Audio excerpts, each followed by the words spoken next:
people are going to say, yeah, WoW is the cartoon game, right? Like that's the literally when you call a character a toon, it's because people are calling them cartoon. Like that's that word, the etymology of that word is cartoon is that, you know, it started in WoW is because your characters look cartoony.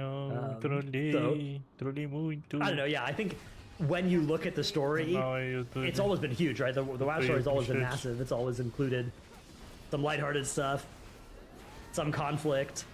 I will say the Alliance and the Horde definitely, I would feel pretty happy. Like I'm glad you can queue with people of the opposite faction. I do miss when it felt like they were doing different things in the story. Like if you look at War Within, it's all just a mono story, right? Like there's no. I even if there was just a spot where it's like, hey, we've sent the Alliance to Hallowfall and we've sent the Horde to the Ringing Depths, right? And it's like that's where there's like a little. If you go back to the old expansions, it's like, oh, cool, there's a Horde town here, right? And there's an Alliance town here. And they didn't really do any of that in War Within. But Midnight even has some of that, right? Where it's like Silvermoon City there, and there is like the area that the Alliance can't go. So I don't know, getting a little bit of that faction identity back without making it grief the gameplay like it used to, I think will be on my wish list, and I think that makes sense. And I don't know, just the story of WoW in general, like the Metzen thing's interesting because I've seen people sort of turning on Metzen in the wake of this interview a little bit. Yeah, because there was that time a couple years ago where it's like those same people were like, oh, thank God, you know, Metzen has saved us from the writers that brought you the burning of Teldrassil, right? And now it's like, oh man, remember when WoW used to have cool, epic, hardcore, you know, war crimes like the burning of Teldrassil, and now we have all this Care Bear stuff, and I feel like some amount of that, just those people are never going to be happy. Yeah, I do remember seeing that one interview with Chris Metzen. That seemed actually I don't even know. It's like he was talking about how he wanted to bring back certain parts of the lore to the game, but it's just like the way Blizzard runs is quite different right now. Which I mean, like I don't want to read into it too much because it'll sound like oh, they're trying to make up rumors and shit. But it definitely felt like Chris Metzen came back to something that he wasn't used to or prepared for. And so I wouldn't say it's entirely on Chris Metzen. Yeah, I think a lot of gamers have there's an instinct to sort of pin your hopes and dreams on a visionary developer that's like, this person will save my game, right? Or like, they will design the perfect game. When in reality, you know, any single person working on a game as big as WoW is a cog in the machine to some extent, right? And like, they are not going to be able to just unilaterally impose their will on the story or on any part of the game. To the extent that anybody can in WoW, though. Chris Metzen, you know, he's clearly he's been a huge driving force for steering the game in various different ways across the years. So I don't know. I agree, though. I think it's one of those things where, again, it's almost impossible to tell like why some things are the way they are, right? Like which things did certain devs agree with, argue against, you know, argue for, and then get overruled. All those different kinds of things. You kind of never know. Yeah, I mean, at the end of the day, personally, I don't even give a shit about what happens in WoW lore nowadays. I mean, like the last time I really cared was like Legion, and that was when it was cool as hell. But yeah, they just got to bring back Illidan. That's always been the just gotta bring back break glass in case of emergency. You just got Illidan and Arthas, both. You know, if you break the glass on either of those, then you've got an expansion that's going to be an instant hit. That's gonna happen after Last Titan. I mean, he did like go. He basically flew off at Sargeras, right? He's gonna come back at some point. Yeah, but I mean, there's always gonna be people that will say, "Oh, it's because of the game being woke now, whatever the fuck." Like, dude, a lot of that shit is so annoying to see. I see that shit in some of these new games that come out, and it's just like so annoying. It's like, bro, just worry about the game, not about all this bullshit that happens.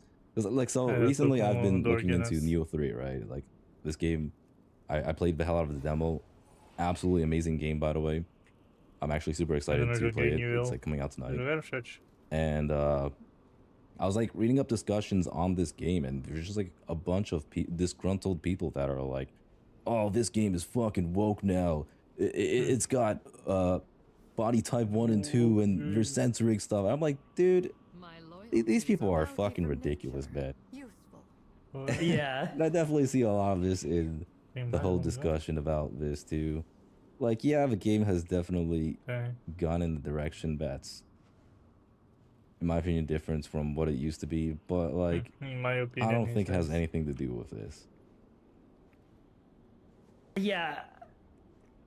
So on the one hand, like, I don't know, if you have really strong, political convictions and a game does something that shows that it has the opposite ones as you, I can sort of understand how that would piss you off to some extent. But I feel like woke has become shorthand for something that it's like a lot broader than that, right? It's like, Exatamente. I don't know. Umbrella term. People just use that as soon as they see one of like 100 different list of things, including, female protagonist, right? Instantly game woke, and that. Yeah, that's true.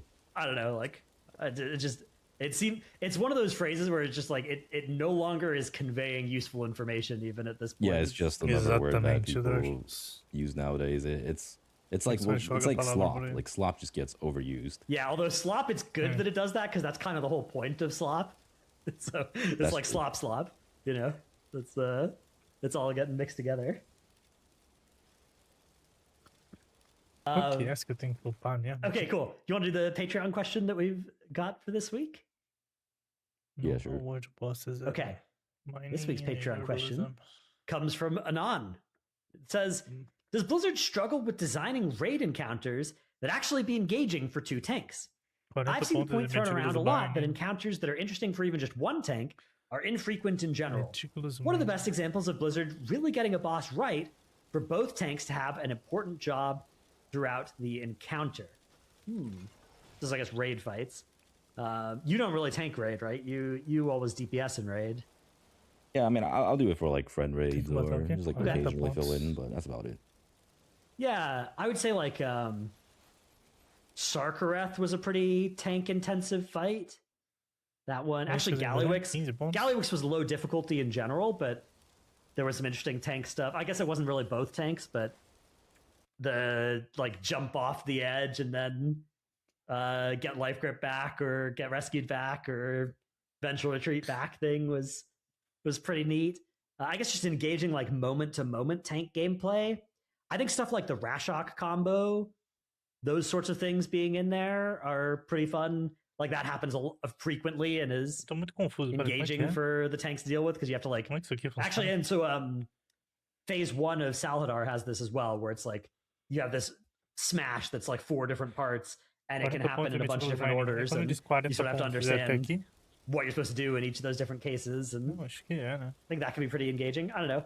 Have you, from the bosses you've tanked, have there been ones that have jumped out to you as being good? Yeah, but more of the opposite. I feel like there are actually so many that are just straight terrible for tanks. Like Demenskis being one of them. What was that one boss? Demenskis, you said? Or? Yeah. Oh, dude, Demenski's last phase tanking? It's okay. Well, okay, up until last phase, but like before last phase, you're basically AFK as a second tank. Yeah. The first phase 1, phase 2 tanking Demenskis are brain off entirely. Phase 3 is really hard. Like even if you're playing a tank that has a really like if you're playing Monk, it's relatively easy. But if you're playing anything else, that last phase is still, and even if you're playing Monk, it's eu consigo resetar esses pontos, chat. Generation, like one of the hardest tank things to do. Não consigo. But it always involves the combination of like lethality, right? Like the exact same mechanics. If you come in 2 months later and you're no longer in any danger of actually dying to like just the passive damage, it's so much easier to do any of these as well. I mean, I've always been of the opinion that 1 tank is just the way to go for raid. I'm not sure what the arguments are for having 2 raid tanks. I'm sure maybe Blizzard has like something smart to say about that, but I've always felt like just 1 tank would make it so much more interesting and better. Yeah, I mean, having 2 lets them do stuff with taunting, right? Like, if you just have 1 tank, then that, I mean, taunting the boss has been sort of core to what the tank is about.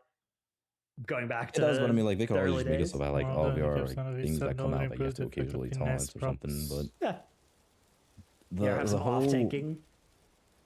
Yeah, like that's the part that sucks for like the whole off tanking part. When you're off tanking, you're just a dumbed down DPS, and it's so unfulfilling. And it's a large reason why I don't raid tank and why I enjoy M plus tanking so much. Because like M plus tanking is just a completely different ballpark. Yeah. 25, será? Yeah, M plus tank, like the experience of tanking in M plus doesn't have any taunt swaps or anything like that, but it still has a lot of interesting and difficult stuff going on. Por que não, né? But a lot of that is like choosing what and when to pull stuff, and that can't really be Eu só tenho 15 pontos. something that you do in most raid fights. Like that's pretty rare. No, I mean even that, like just like the whole idea of you fighting for your own survival, and it's like you against the boss with everyone else supporting you. I feel like that's what tanking is about, and when you have off tanks, it just feels kind of silly. Like I've never fully understood it ever since Classic. All right.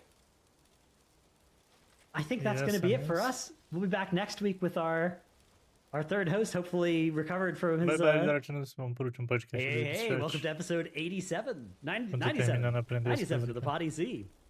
This week, I'm not the only person who might be forgetting things or mixing up numbers a little bit, potentially. Max, how was the concussion? Welcome back to the show, buddy.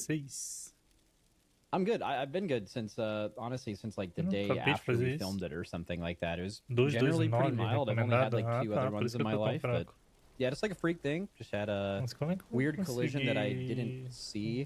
Like two people just like ran into each other at decently high speed, and then like I thought I was chill for a couple days, but I just had, you know, just the headache for like 3 days will do it to you. So yeah, I'm glad I got to take last week off. That's good. I'm glad you're okay, and we're all glad to have you back. So, okay, we've got some WoW news to cover this week. I don't know, this week it's a little bit of a weird one, right? Because like the expansion is now so close, but yet there is also we've also had the longest period now of nothing actually happening. For me, some of the biggest news has been in the like add-on. Peraí, chat, deixa eu mijar rapidinho.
E o chat, estou de volta, perdão, atrasei.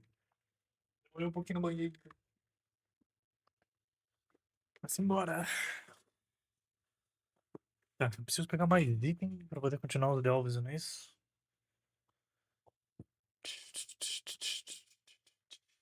Eu tô no vídeo aqui de novo. On development front, there was this interesting article about tracking buffs. I don't know if I linked this one, but I don't know if you guys had the chance to like dig into it, but I'll summarize it and show it briefly. I have not. Okay, yeah, it's pretty interesting. It's like how they're kind of getting the functionality of showing which buffs are on which people. So for instance, for Resto Shaman, because you know the player's always going to have Earth Shield on themselves, and somebody else has Earth Shield on them as well, but it'll probably be the same person for a long time. What you can do is you can see how many auras are on somebody, and then you can use logic based off of like, okay, if the unit is the player and the result gives us back 2 auras, we know one is Riptide because the other has to be Earth Shield because we know they always have Earth Shield on themselves, right? And if the player only has 1 aura, that's Earth Shield. Although it actually could be Riptide. Like if you screw it up and you let Earth Shield fall off, you know, especially if Earth Shield falls off right when Riptide gets applied, right? Like that, the 1 hour duration expires or whatever, then that would show the wrong buff, right? Because it's just using this logic. Same with if the unit is not the player and they have 2 auras, then that's going to be our Earth Shield and Riptide. But if the unit is not the player and has 1 aura, we check if it's the person who has had the Earth Shield for ages, and if not, it's Riptide, right? And then so by using all this logic, right, you can figure out basically whether or not somebody has Riptide, even though Blizzard won't tell you if they have Riptide. But if you do all this stuff, you can get with like 99% accuracy whether they have Riptide. Why can't you see Riptide specifically on Resto Shaman on your raid frames? Because Blizzard won't tell you what auras they have. Blizzard will just tell you how many auras they have.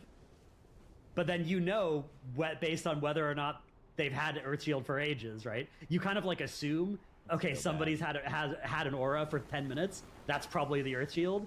And then we know whether, like now they need 2 auras to show a Riptide on them, and everybody else only needs 1 aura to show a Riptide on them. That's just the Resto Shaman one, which is the simplest one.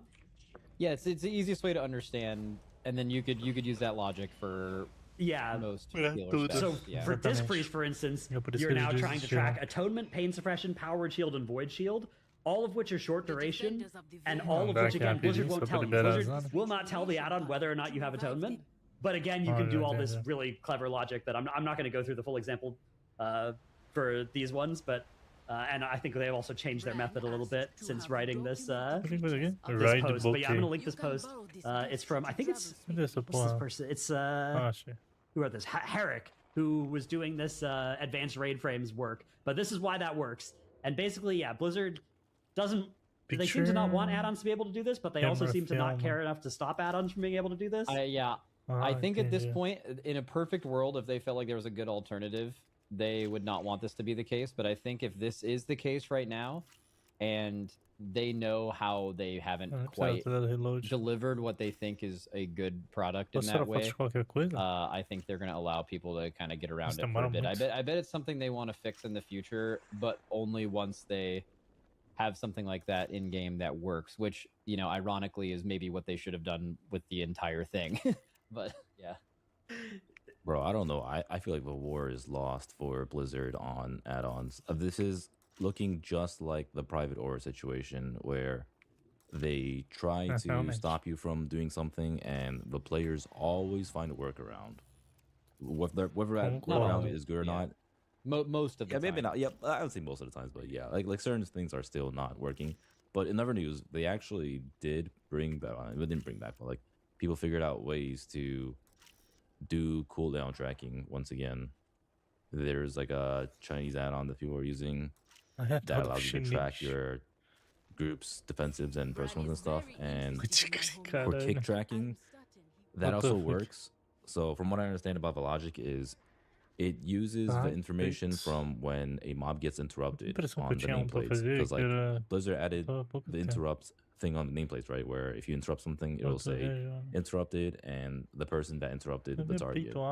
And when that happens, when that triggers, it'll have a set cooldown from that person that interrupted. So like if a DK interrupted, it would send a 12-second cooldown on mind freeze. But it's not very smart. So like it can't tell if you're CDRing your interrupt, or if you miss your kick, then it just like doesn't show at all. So it's like super janky, but that is like one of the workarounds at the moment. Is it just for kicks, or would that also work for like, let's say you're a demon hunter and you interrupt 3 mobs at the same time? Would that be, you could assume that you used whatever the fuck their stun is called?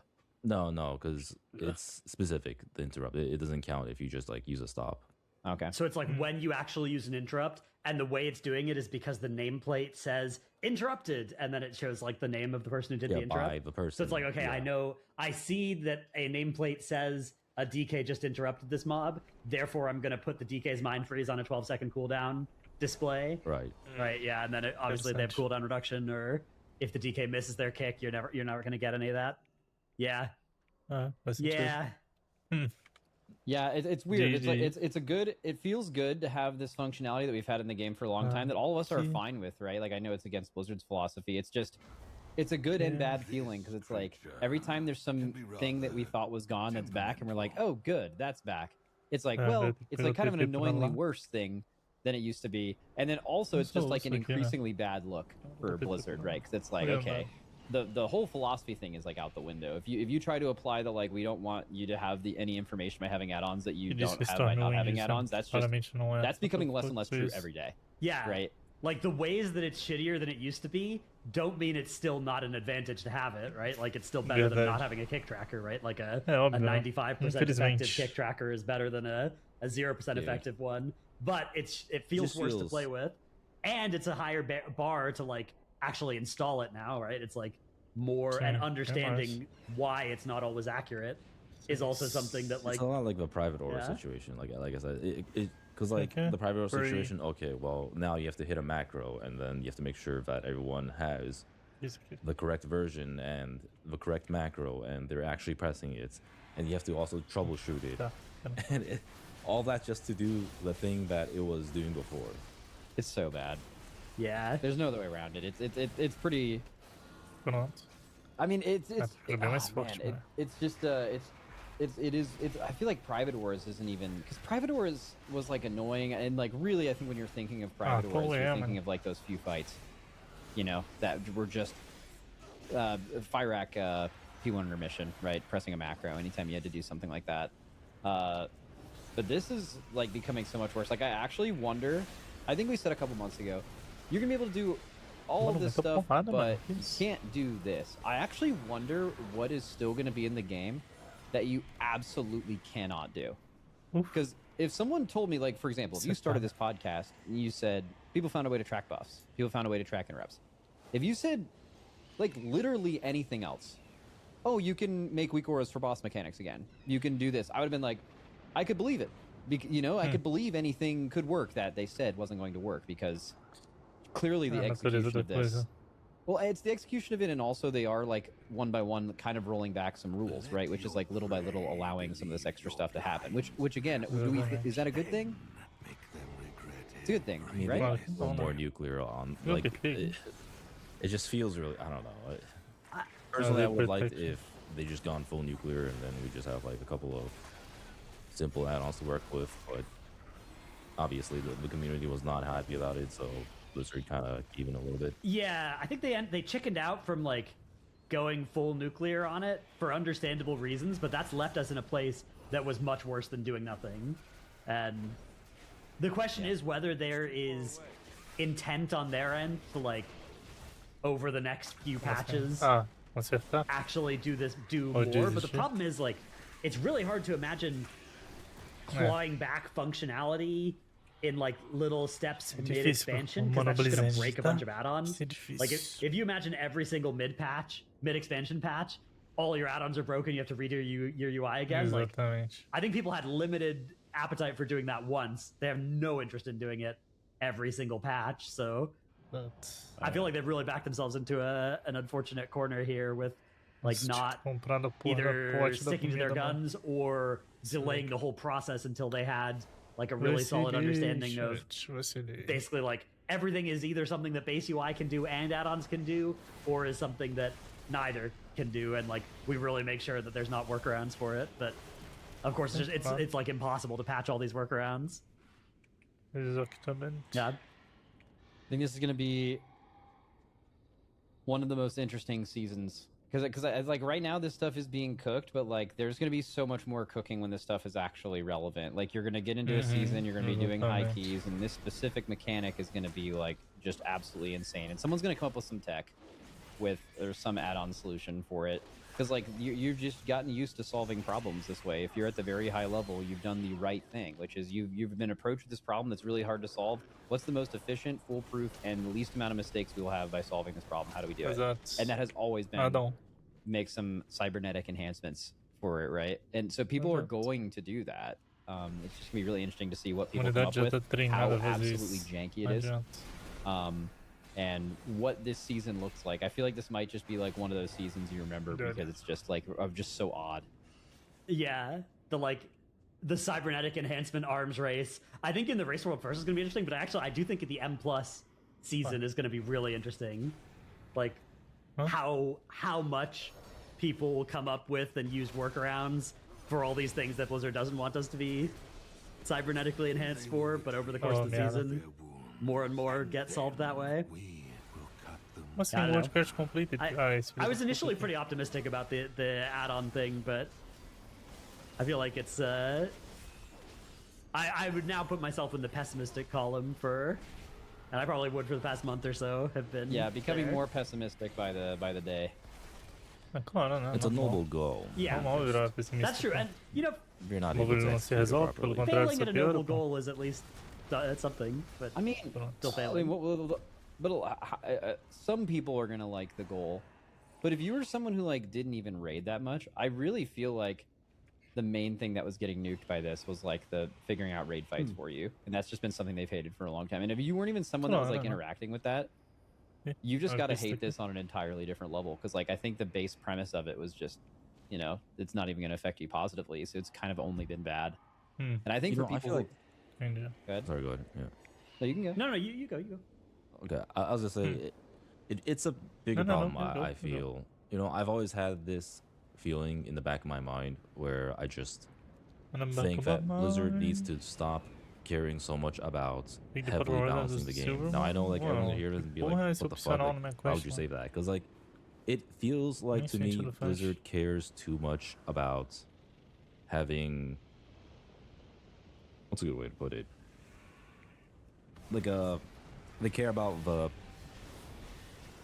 meta being like even, or like having a lot of, I mean, it's a lot of it. Like for example, like why are they not introducing, you know, some 10-man raids for people to just like try out, right? And a large reason for that is because it's not gonna be balanced, right? We have 40 specs, there's raid buffs, and whatever reason, right? I actually don't think that's why they wouldn't do 10-man. Just off the top of my head, I think it's because have they not said that before in one of the I don't think so. I think they don't want to split too many people in too many different areas.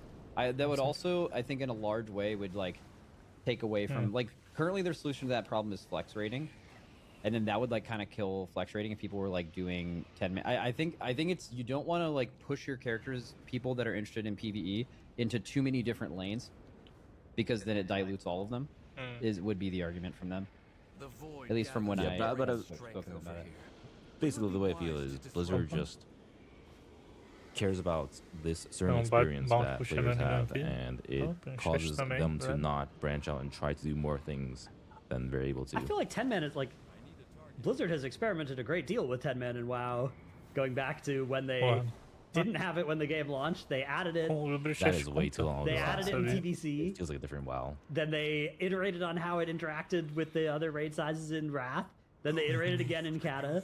Then they did it again in MoP, right? And then it's like it turned into flex rating, and that's where it's been since. But I don't know, like that has been something where Blizzard has done a whole lot of experimentation over the course of the last since the game came out.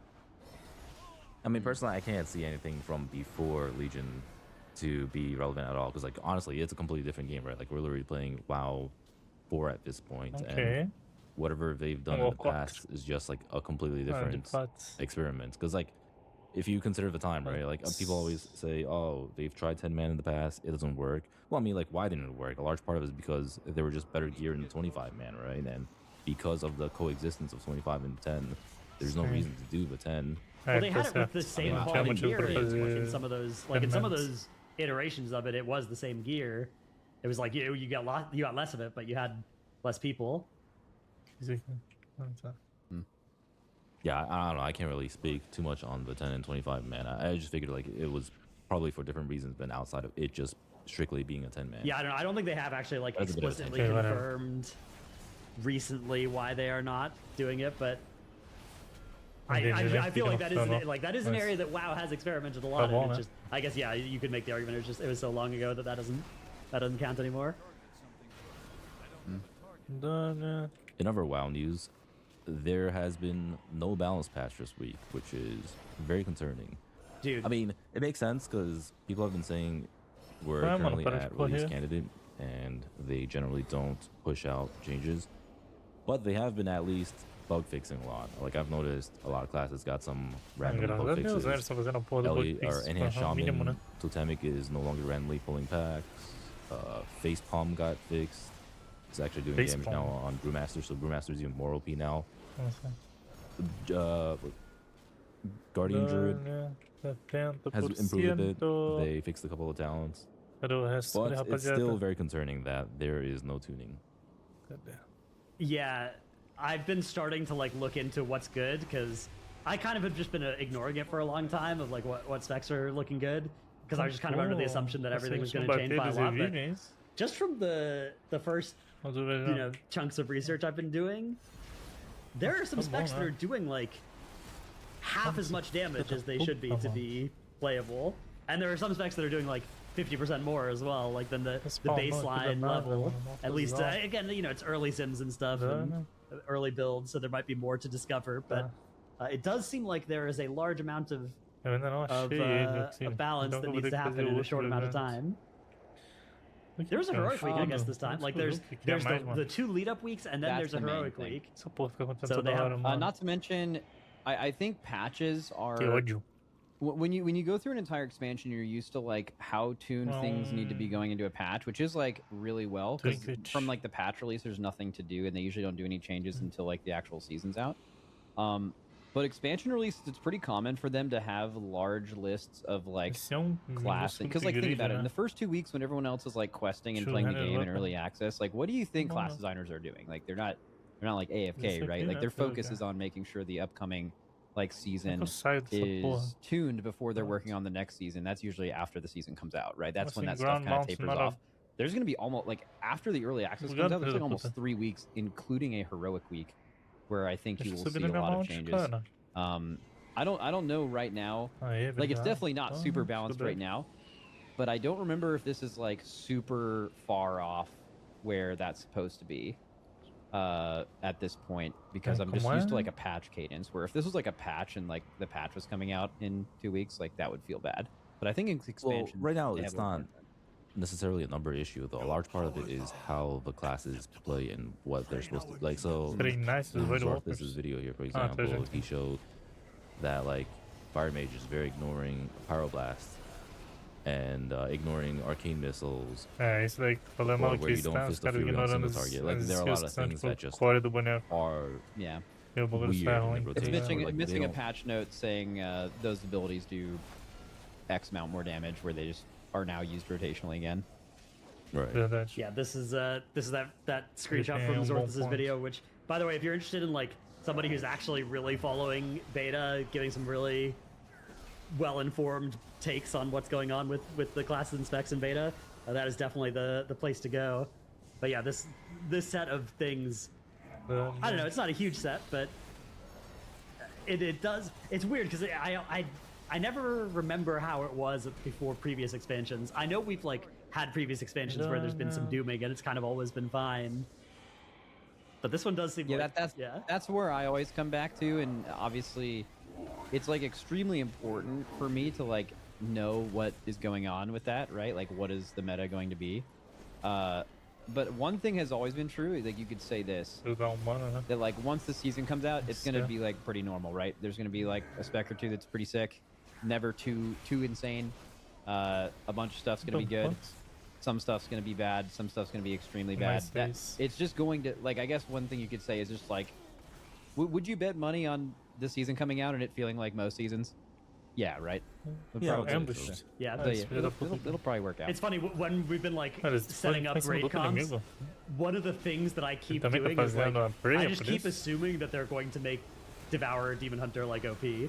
Just it's like it's the new spec. It's probably going to be OP, right? Like that. Yeah, that's not fake news. Yeah, that has just happened a lot. Like that prior belief is stronger than like any news I'm getting out of beta, any Sims, anything like that right now. Is like Devourer is probably going to be. There's probably going to be OP. We want to have a plan ready to play for them if we need to. That class is a pain to play. I don't know if you've seen how that class plays at all, but yeah, I know it got a lot better after they did the. It's very unfun to do in raid. After they did the change a couple weeks ago, it got a lot better, right? Where you're like. It's not quite as consume spammy, but but it's still awful. Yeah, it's not as bad, but it's still awful.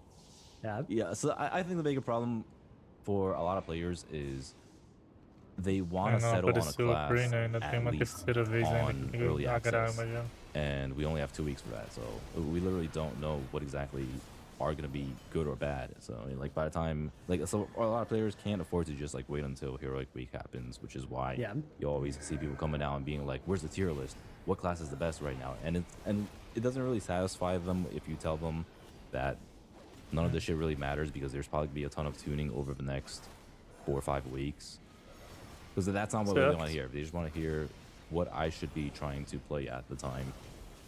Yeah. Well, if you want any help with that, I will most likely have a tier list video done this weekend. Let's go. Pick things based on a letter. Yeah, there's I love this part of the tier list discourse as well. Always gets really good. Okay. Let's see. Do you guys want to talk about the? Actually, I have a quick. I just want to briefly complain. I don't know if you guys have been playing WoW much recently, but you know that thing where you like hit a stair or a pebble wrong and you DC? Yeah. That feels like it's like 10 times worse than it was before 12.0. I don't know. Oh, interesting. It's like really annoying. Like I'm DCing all the time on anytime I'm dragon riding or like driving the Undermine car. I don't, dude. Some number somewhere has changed and has made it way more likely for that to happen. They gotta fix it. It's so brutal, especially if you've like changed any of your UI, but then you haven't saved it, and so then if you like DC like that, it doesn't save, and I don't know. Minor gripe, but really obnoxious. Speaking of things that are minor gripes but really obnoxious, I know a lot of people. There was this post that came out that was like, upgrading gear is now going to cost gold in addition to in addition to crests. Valor stones obviously are gone, but there's now a little gold cost there. It's like a very small gold cost, so objectively, like it's not important. If you were upgrading your gear, you're gonna lose like 2,000 gold a season or something upgrading all your gear. Some pretty small number compared to like one crafted piece costing you 20 or 30k. But it is still one of those things where it's like, I don't know. I feel like people are always just going to be mad when they do things like this. Oh yeah. Yeah, because consumables are so expensive. Dude, consumables are so important as well. I think we talked about this a couple weeks ago as well, right? Where it's like, but a potion now, when you press a potion, it like doubles your damage while it's active. It's wild. That's like pretty, like at the early expansion, it's always like trends closer to just being really, really powerful. But yeah, I honestly don't know how I feel about that. I think if anything, that would be like hard for Blizzard to tune and figure out, because like we kind of saw it with anything damage amp related, right? Whenever you can actually like stack classes that do well in the damage amp and like really know what you're doing with that, I think phases are like shorter than they think. And I don't know. I think that could be like when you combine potions with that. Has there ever been a time in this game where a potion has doubled your damage, just in general? I remember. I don't think that's the strongest it's ever been.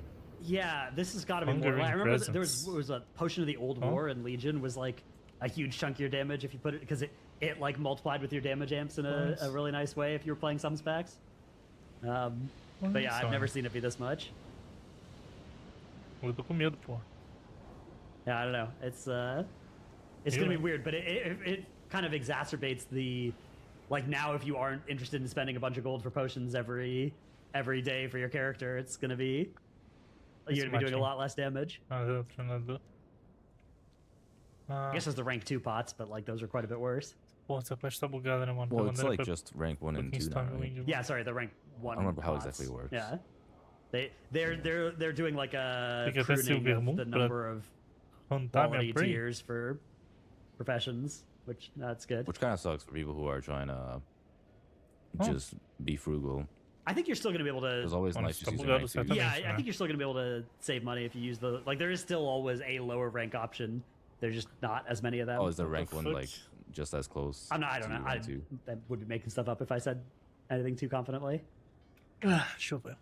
Yeah, I don't know either. No, okay. Let's see.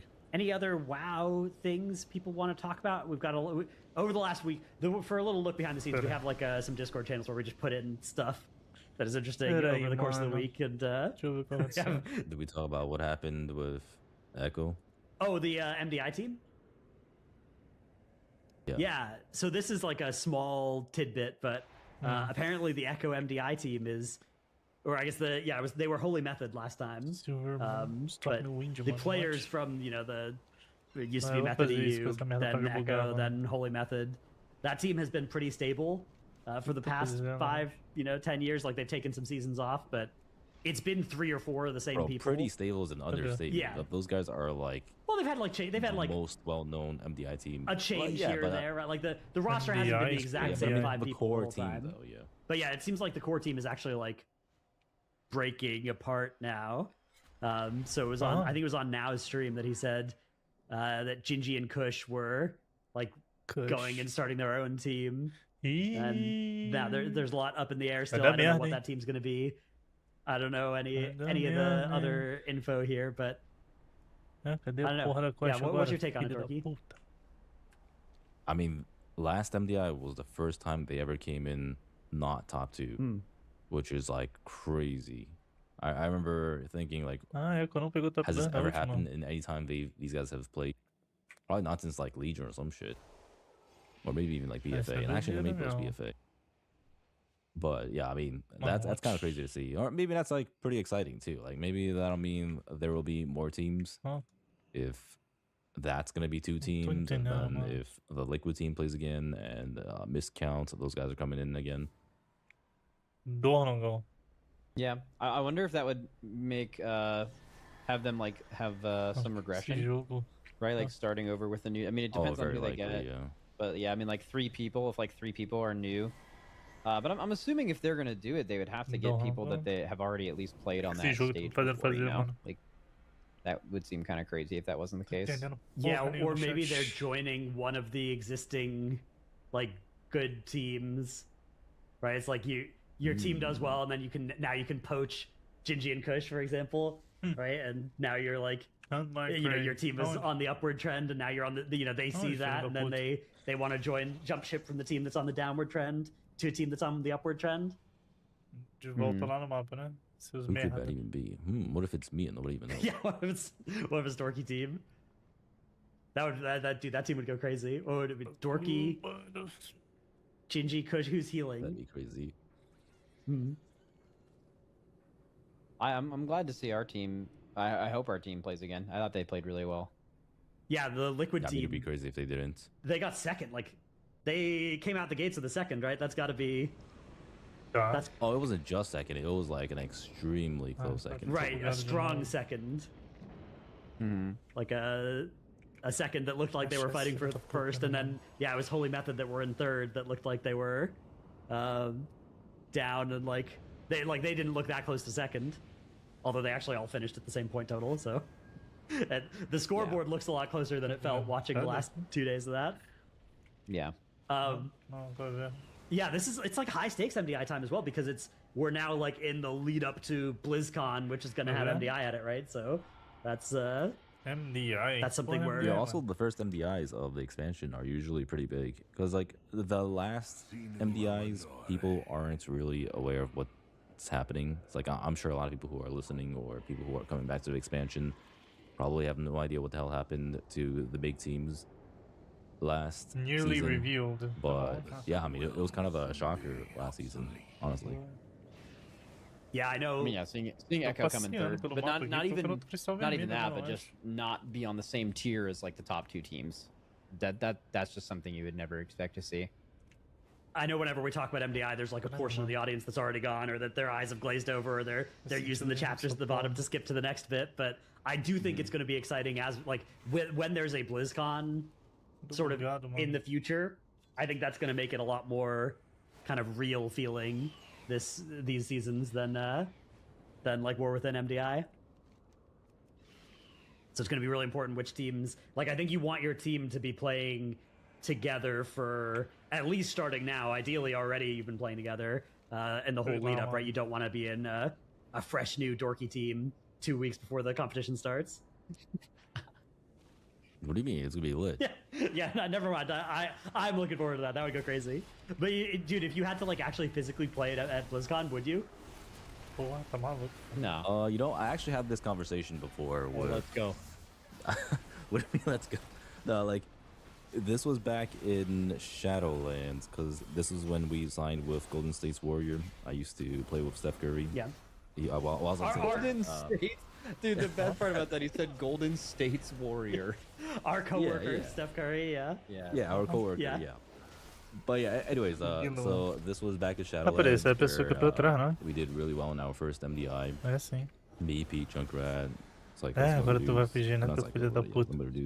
And não tá cheio ainda.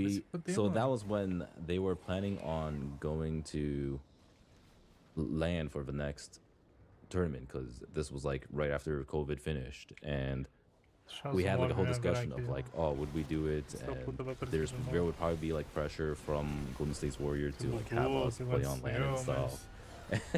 And then ultimately, I was like, you know what, I'll do it if you guys want to do it. But I think Pete eventually was like, nah, I'm not too interested in playing. So yeah, I know.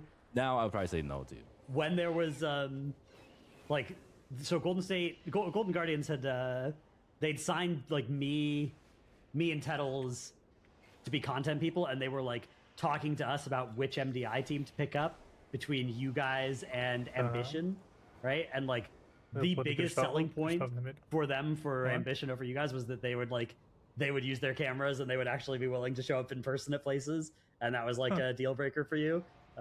We ended up convincing them. We were a better team anyway. We ended up convincing them to like take you as well, but it was yeah, that was me personally that did that mostly, so I'll take all the credit for that. No, hopefully nobody else in those discussions disputes my claim. But yeah, that it's interesting. It's interesting how much that, because I know there's a bunch of great players that are like, they will never go to anywhere. Like Evade is another good example of that, where it's like he will never. At least last time I heard, I think I remember him being in the position of like, I will never, go to a LAN or anything like that, right? Yeah, there's people who will never come to the event. Yeah. It's just a bunch of different reasons too. Like people just have their own reasons for that. It's not usually like, I think like one is like people don't want to have people know what they look like or whatever. It's like this is actually really random, but like we had a few people that had not come to events for us for like this whole time, and then they just recently started going.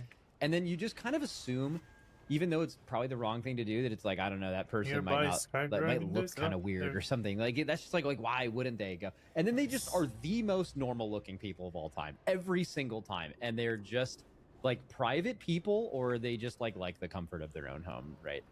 I respect that. I mean, liking the comfort of one's own home. I very much respect that, especially like if you're gonna hunker down and play WoW for 16 hours a day for a couple weeks. I could definitely understand wanting to do that at home rather than like living out of a hotel or apartments or whatever somewhere that's unfamiliar. Yeah.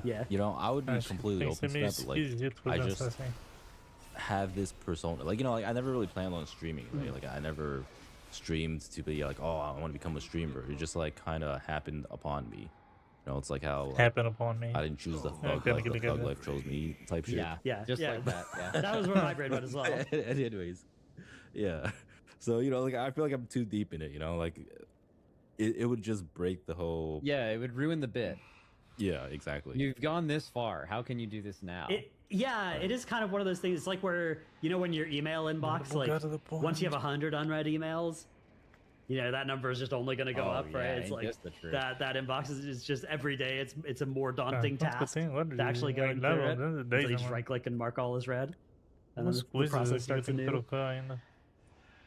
Yeah, speaking of anonymity, have you guys seen the whole Discord situation? Ooh, yeah. They're trying to implement like a age verification, right? Yeah, they're trying to harvest our data. We have to like submit a face ID or some shit in order to no longer be a teenager. So like basically Discord is making us automatic teenagers. I don't know when this is gonna happen, but we're gonna become teenagers soon. And if you don't want to become a teenager anymore, you would have to submit a face ID to prove that you're not one. What are you talking about? I'm serious. You think I'm joking, but that's literally what Discord is doing. Okay. Yeah. So from what I understand, it's like they want to basically like age lock some of the content on Discord, right? Like I guess certain channels or servers or the ability to do some like voice calls or stuff, video calls, maybe. And so basically they need to verify that you're an adult. And apparently they've been trying to deal with the backlash for how they're going to be implementing this, because it's generated a lot of anger online, because people I think are understandably, it's a privacy thing. Yeah, there's privacy thing, and Discord gives all these assurances of like, we're not going to keep your data, we're not going to sell it, we're not going to do all this stuff to it. It doesn't help that Discord had a leak not too long ago. Yeah, like a pretty bad one too. And they're going to be teaming up with a third-party vendor to do the actual verification, but then this, obviously like now your data is getting sent all over the place, and like multiple parties are going to have access to it, and do you trust all of them to delete it, and all these different concerns that people have. Something I did find pretty funny about this is apparently they have some like monitoring systems where some set of users they already just think are adults.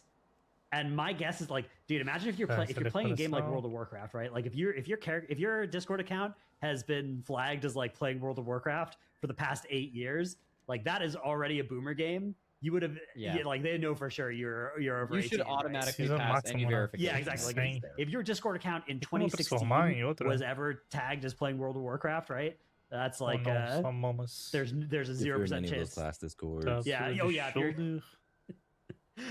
Interestingly, you ever gotten to play more in a class Discord, even though that's childish behavior, it counts you as an adult. Yeah.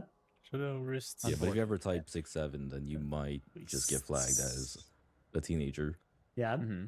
That would be there's like increasingly there's all these things Discord's doing as well that's like reveals that they definitely are saving things that they say they delete. So I know there's a lot of like the problem is there's just no credible alternative, right? Like TeamSpeak. Yeah, I was about to say like TeamSpeak is they're too big. I think they're too big to fail, at least in gaming. I know other people have like I've had some like normie friends that have just said like, oh yeah, I'm in like a Discord for we do like a game night, and like there's a Discord for that, and none of them are like online gamers, right? So it's like very out in the world. They must think that they're too big to fail to do something like that, which is like obviously it's probably not surprising to them that it's pretty controversial. So were you guys there for the inception of Discord? My account is I think 2016. I was, yeah. So I mean, we were one of the late swappers. Like everyone was like super Discord pilled, and we were still using Skype and Mumble.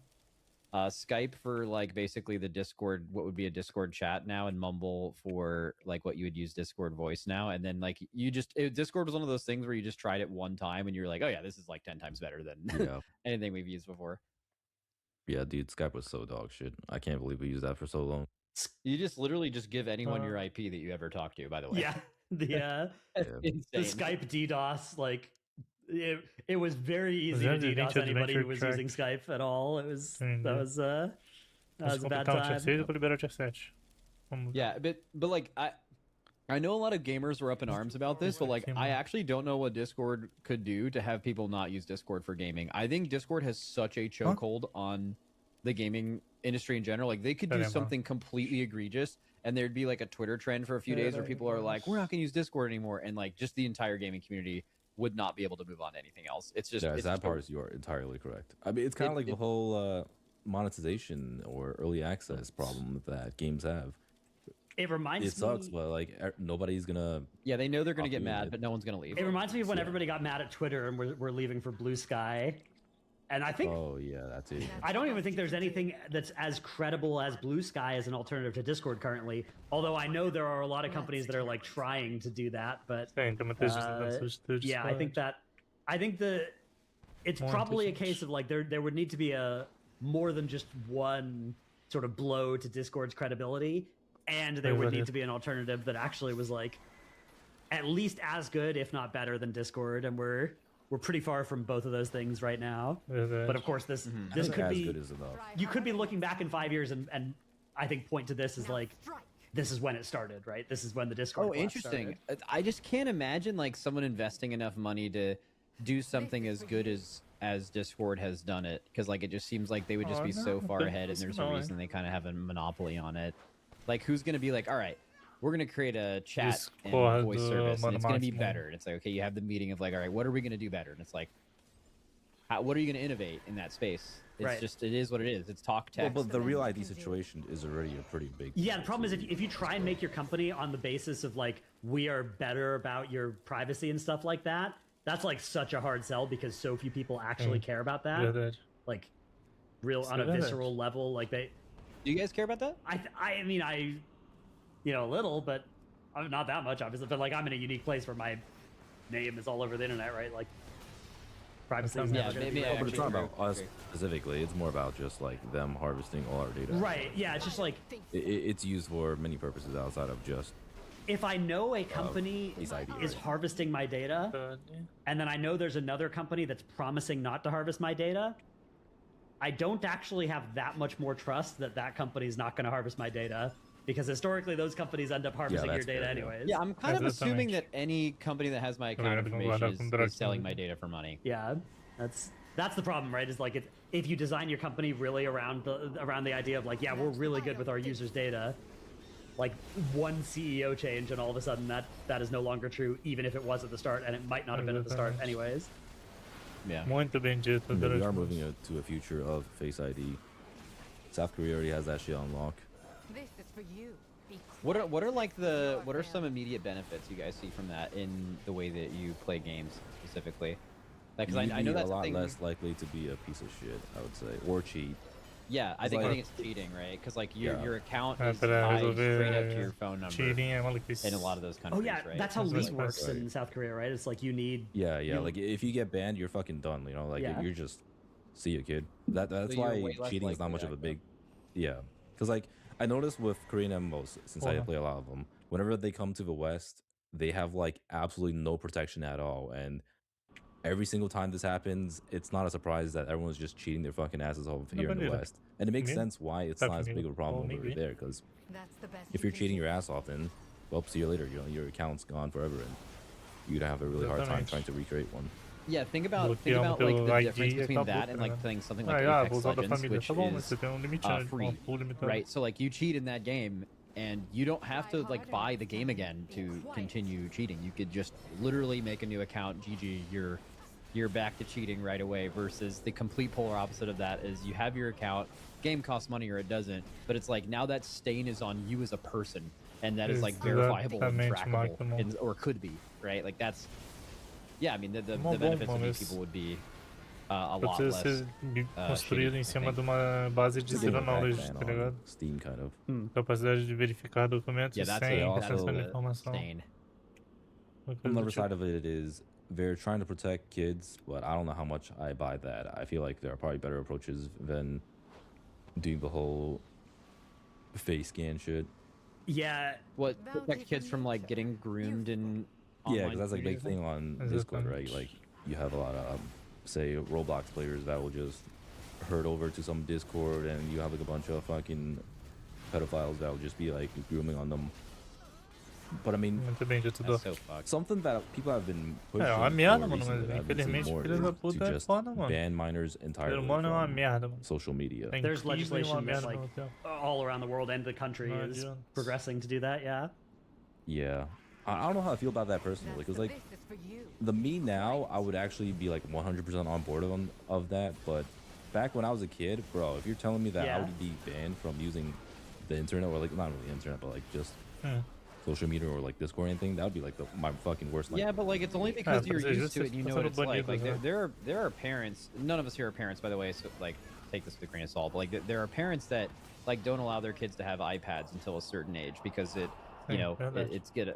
The intent is to like help them, right?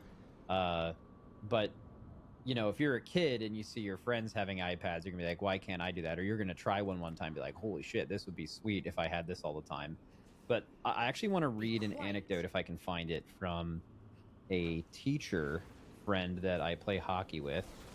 Hopefully he doesn't mind me sharing this. I'll have to find it. It's all about how cooked kids are nowadays. Yeah, have I shared it with you guys before? No, I've read I don't think so. articles from teachers though about that topic, so I'm curious if kids can't read at all. Yeah, this like lines up. It's funny because I had this conversation with my stream the other day where I was talking about how like kids can't read and how like it actually doesn't even really matter. I mean, it matters obviously, like it's super important to be able to read, but it's not a required skill nowadays, and it's like honestly really sad.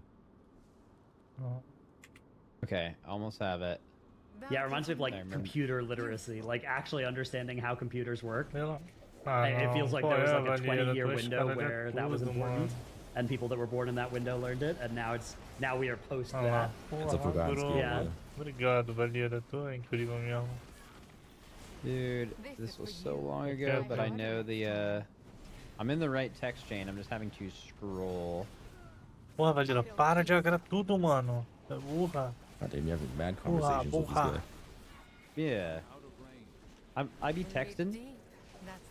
Yeah.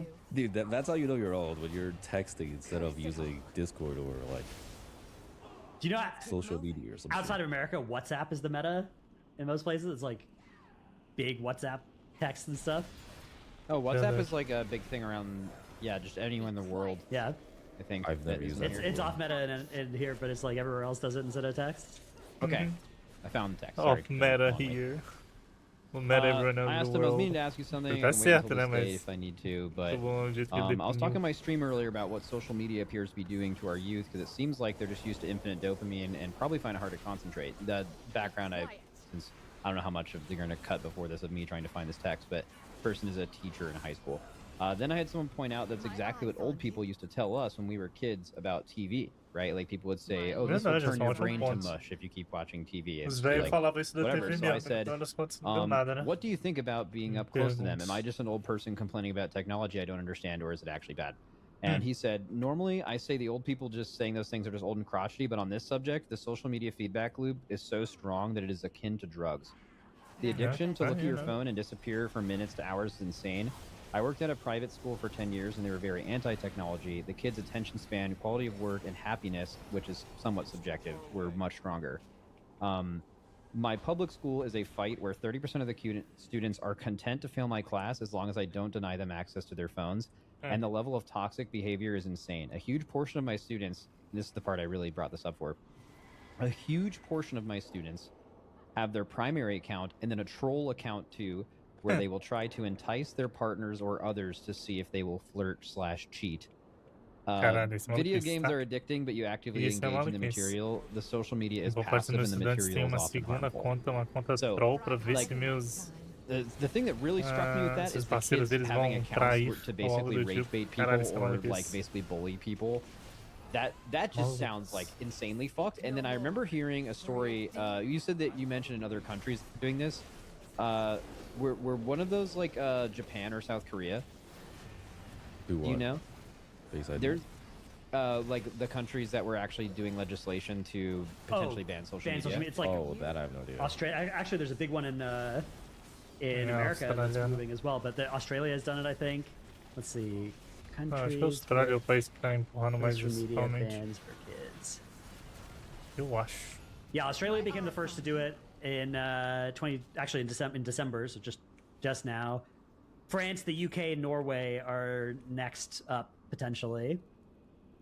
Yeah. Okay, because I remember hearing it was either Japan or South Korea, but I think a lot of the men in that school were like using social media to like do really fucked up shit to like the women of their age, and like there was like a lot of disrespect and stuff like that. It just sounded it's probably Korea then. It sounded so dystopian and fucked up. And it seems like it's just doing something to kids' brains. Probably, certainly to all of our brains too, by the way, but they're like still developing and stuff. We're already fucked. But it just has to be a bad thing. So I could see that being a good thing for sure. Yeah, it's tough. I mean, are they going to get around it? Like, hey, we're going to ban WoW unless you're 18. We're not going to invite you to our WoW guild. We only invite 18-year-olds. How many people lied about their age on their application? How many people faked or found a way around that? But even if it reduced it by a significant amount, it would still be really positive, potentially, right? Yeah, personally, I'm of the opinion that they should at least ban it in like a soft way where if anyone mentions, like, so on Twitch, for example, if you say I'm 12 on Twitch, you can actually get permanently banned. Like, even as a joke, right? Because like the age of being on Twitch is 13 and above, and so if you say you're 12, you can get banned. They should have something like that. Like if you're posting pictures online on like Instagram, whatever, and you're like fucking 15 years old, like you should just get straight up banned from Instagram. Or if you're trying to, if you're on like some Discord server that's not for kids specifically, then and you know you're talking about how you're like 15 or some shit, then I feel like you should be banned. But they shouldn't require anything that like hard enforces it, because that's when it gets kind of iffy with the whole real ID and all. Right, exactly. It's like, is there an admirable goal to try and get kids off social media, or to like mitigate the harms that it does to developing brains? Yes. Is this an actually good like policy solution to that, to make everybody like you again, privacy concerns for everybody of like having everybody put their IDs through various systems? Does it actually, like, I remember when I was a kid, I was pretty good at getting around the various age restrictions that existed on different parts of the internet at the time, right? Like, you had to have a certain... I feel like we were just smarter as kids. Yeah, okay, we were smarter, right? The current kids, they're all stupid. Yeah, we were taught to be not trusting on the internet. We were taught to not be complete fucking idiots. I think even still, though, it's like, if it became a valuable skill again to like get around various age restrictions, I think... You know, kids would do it. They have like infinite free time, right? They have and they have a lot of motivation to, if some of your friends are on Discord and you know you're going to spend a lot of effort to not be left out, not be the one person that's not, right? So I think depending on how these laws actually are set up, they might not accomplish anything good and might just only do bad things, even if the goal is admirable. I remember hearing something I wanted to do, like if I was smart enough to stay off social media and not like scroll, listen to a couple of YouTube videos from people that were knowledgeable on the subject. I'm assuming I think they were all psychologists, but talking about how you can kind of rewire your brain to not like things that used to not be boring are boring now because you're used to a higher level of constant stimulation. You're like training your brain. You can just basically scroll and get infinite dopamine from that. But like you can basically take a soft reset of like 3 days and feel infinitely better, but it can take up to like 30 days to completely reset to where your brain like now can see something normally engaging instead of just not as interesting as your phone. And I want to do that. I wonder like how much different your life would be if like just random tasks you do are just way less boring because you have unfucked your brain, or like just how I'd love to see a side-by-side comparison of how you feel basically, even though that's not probably how that would work, but if you could with your brain not being addicted to this shit. I'm not smart enough to do it. I'm pretty sure I'm not addicted to social media. Like, I've been using social media every day. I've been using it every day for 20 years. I think if I was going to get addicted, it would have happened by now, right? Yeah.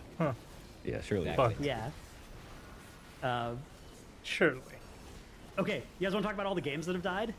There's so many. Oh yeah, Highguard. Dude, Highguard. Yeah, Highguard. But before Highguard, even it was like Ashes of Creation as well died.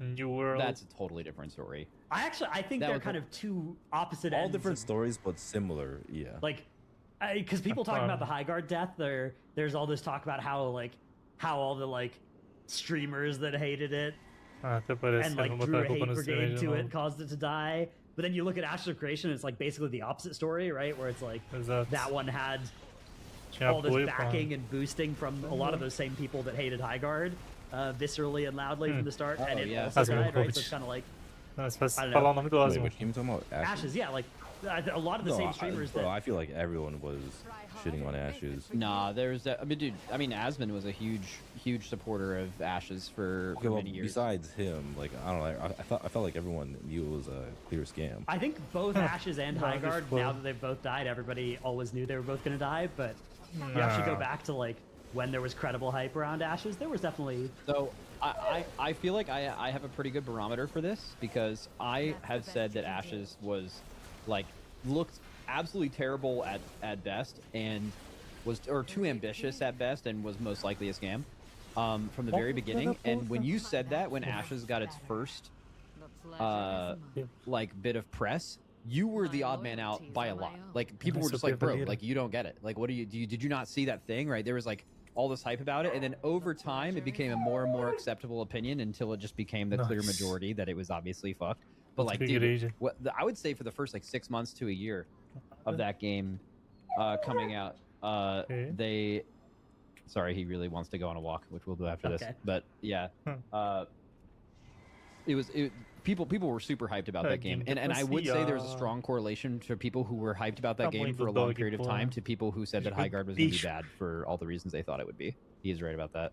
I guess it depends on what community you're in, because I follow MMOs very tightly. I have heard so many bad things about Ashes of Creations since 10 years, I want to say.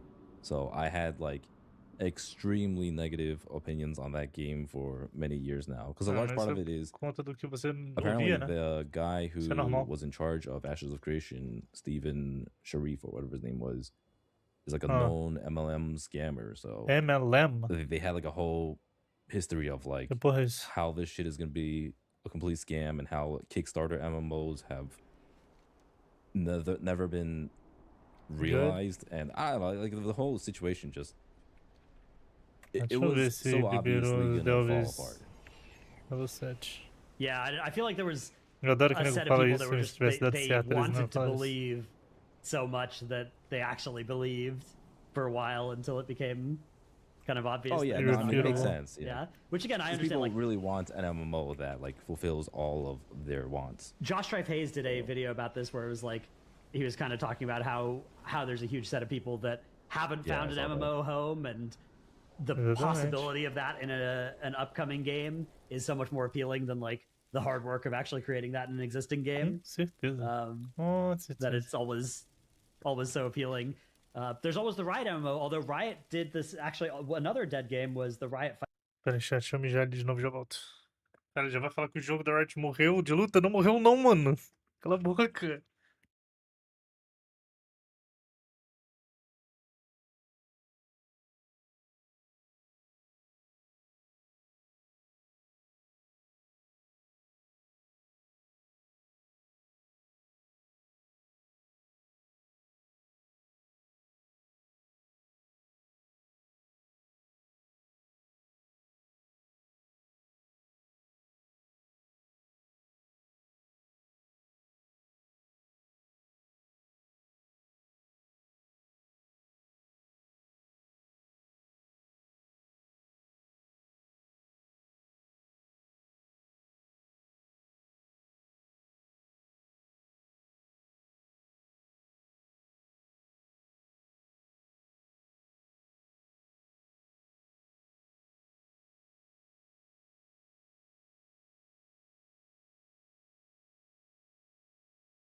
Voltei chat, perdão, demora. Deixa eu arrumar o fone aqui, que tá todo enrolado.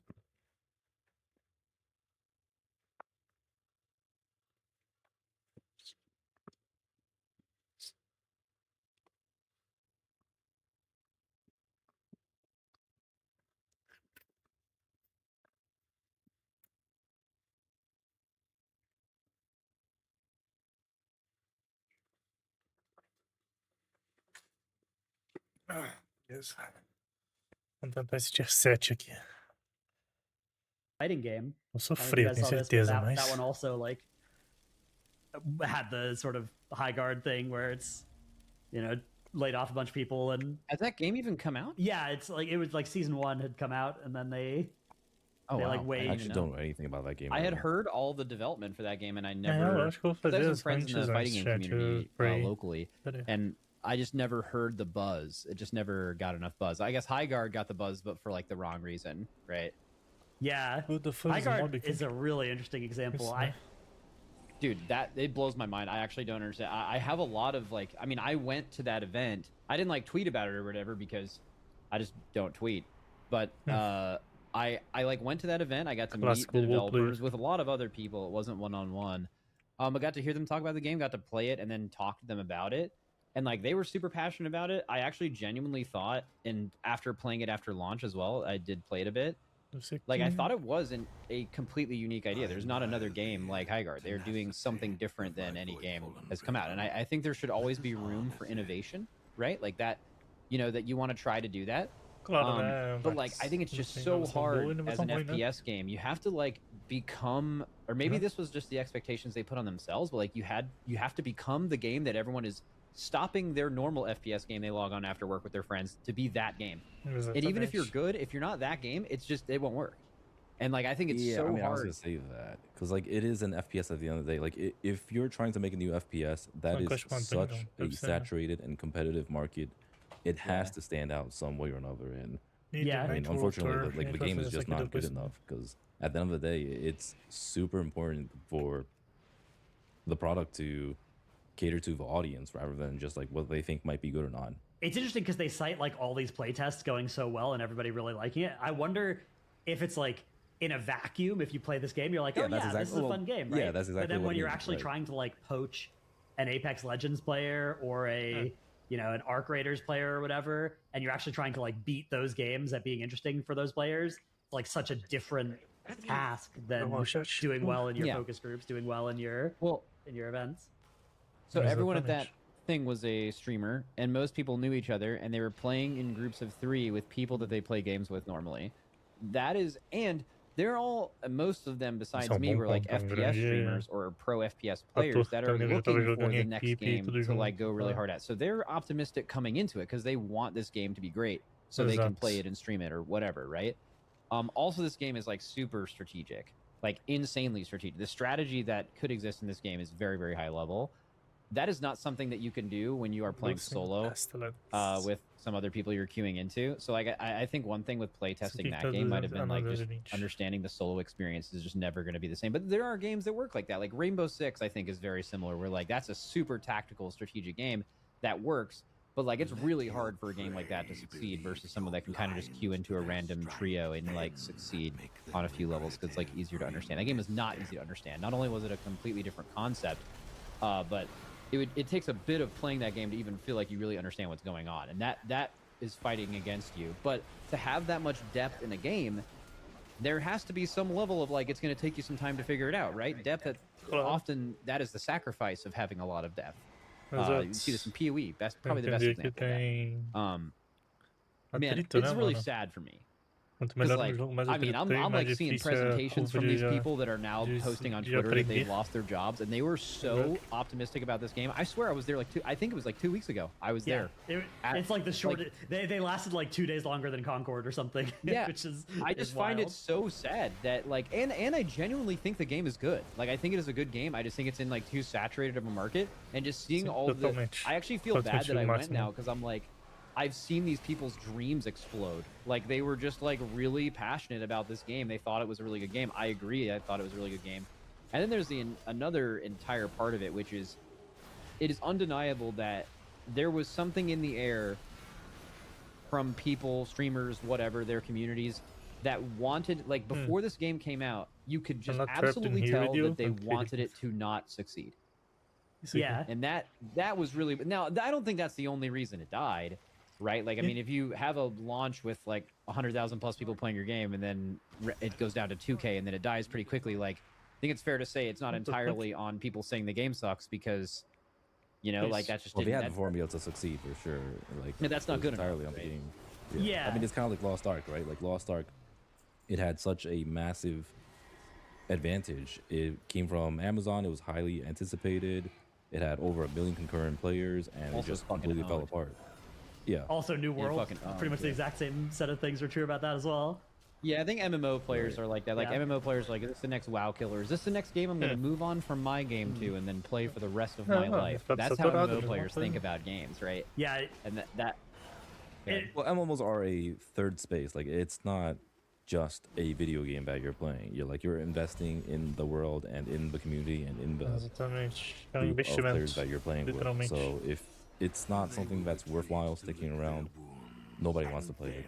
It does strike me as like, this should be a really big case study, because if you're any gamer in the future, like, the things they did, sure, some things broke unluckily for them, but like, I mean, like you said, Max, they went from like their hopes and dreams to dead in 2 weeks, right? And I think some of it was unlucky for sure, and some of it was like, you know, they hit the market in a way that made people primed to root for their failure. Missed on the mark. But like, that was also somewhat under their control, right? Like the way that their game launched, where it was like, there was never a spot where you saw a passionate dev talking about why their game was great in like a big way, right? Like, there's nobody was like trying to sell the uniqueness of its mechanics. It was kind of like, we're going to show some kind of generic action footage in a trailer and then hope the gameplay speaks for itself. And then when it doesn't, like, oops, we don't have a plan B. And I don't know.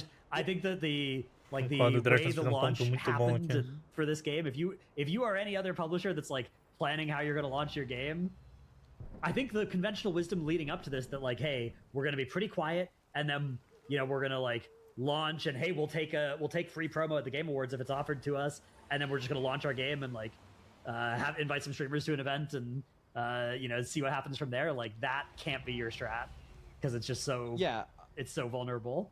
I mean, think about the time. When has that ever worked? Where you do the shadow drop? Forget the like Game Awards thing that Jeff Keighley threw in and how that impacted all this. Let's just say that never happened and they actually did shadow drop it. With a bunch of streamers playing it. I think Arc Raiders is the only like dub in that space. Yeah, I don't know. There's plenty of games. Well, a lot of them have done it and failed. Like, Apex shadow dropped, and that game Apex Apex shadow dropped. Absolutely, it shadow dropped. No one knew what Apex Legends was until a day where Ninja and Shroud were playing it with 100,000 viewers. That Apex is the example, and also a lot of these people came from Apex Studio. They are not Respawn. They were like a ton of Wildlight, I think it is, but they came from there, and they tried to mimic the Apex thing, and I think maybe that is what fucked them too, because like Apex did so many things right. Number one, Battle Royales were popping when Apex came out. Like, PUBG had been huge at that point, and then Fortnite had like kind of taken over, and this had kind of been a bridge between those two. It had like, you know, not like realistic graphics like PUBG. It was like a hero shooter thing that was also in hero shooters. There was less hero shooter fatigue, right? And it's like a hero shooter battle royale that had incredible movement. And also it was, I think, the first battle royale where you could res your teammates. Like, you could res your teammates in Apex, and then like every other battle royale actually like implemented that afterwards. So they were transcendent in multiple ways that like transformed the genre. But importantly, Apex came out, you saw some streamers playing it. Wait, it's a BR? You immediately know what the game is, and you can log in, and it's free, and you can just log in and play, right? Yeah. I feel like this game had multiple of those things that they tried to just do the Apex thing, but they didn't understand really why Apex worked. Maybe like, because you can't shadow drop a game that is really hard to understand.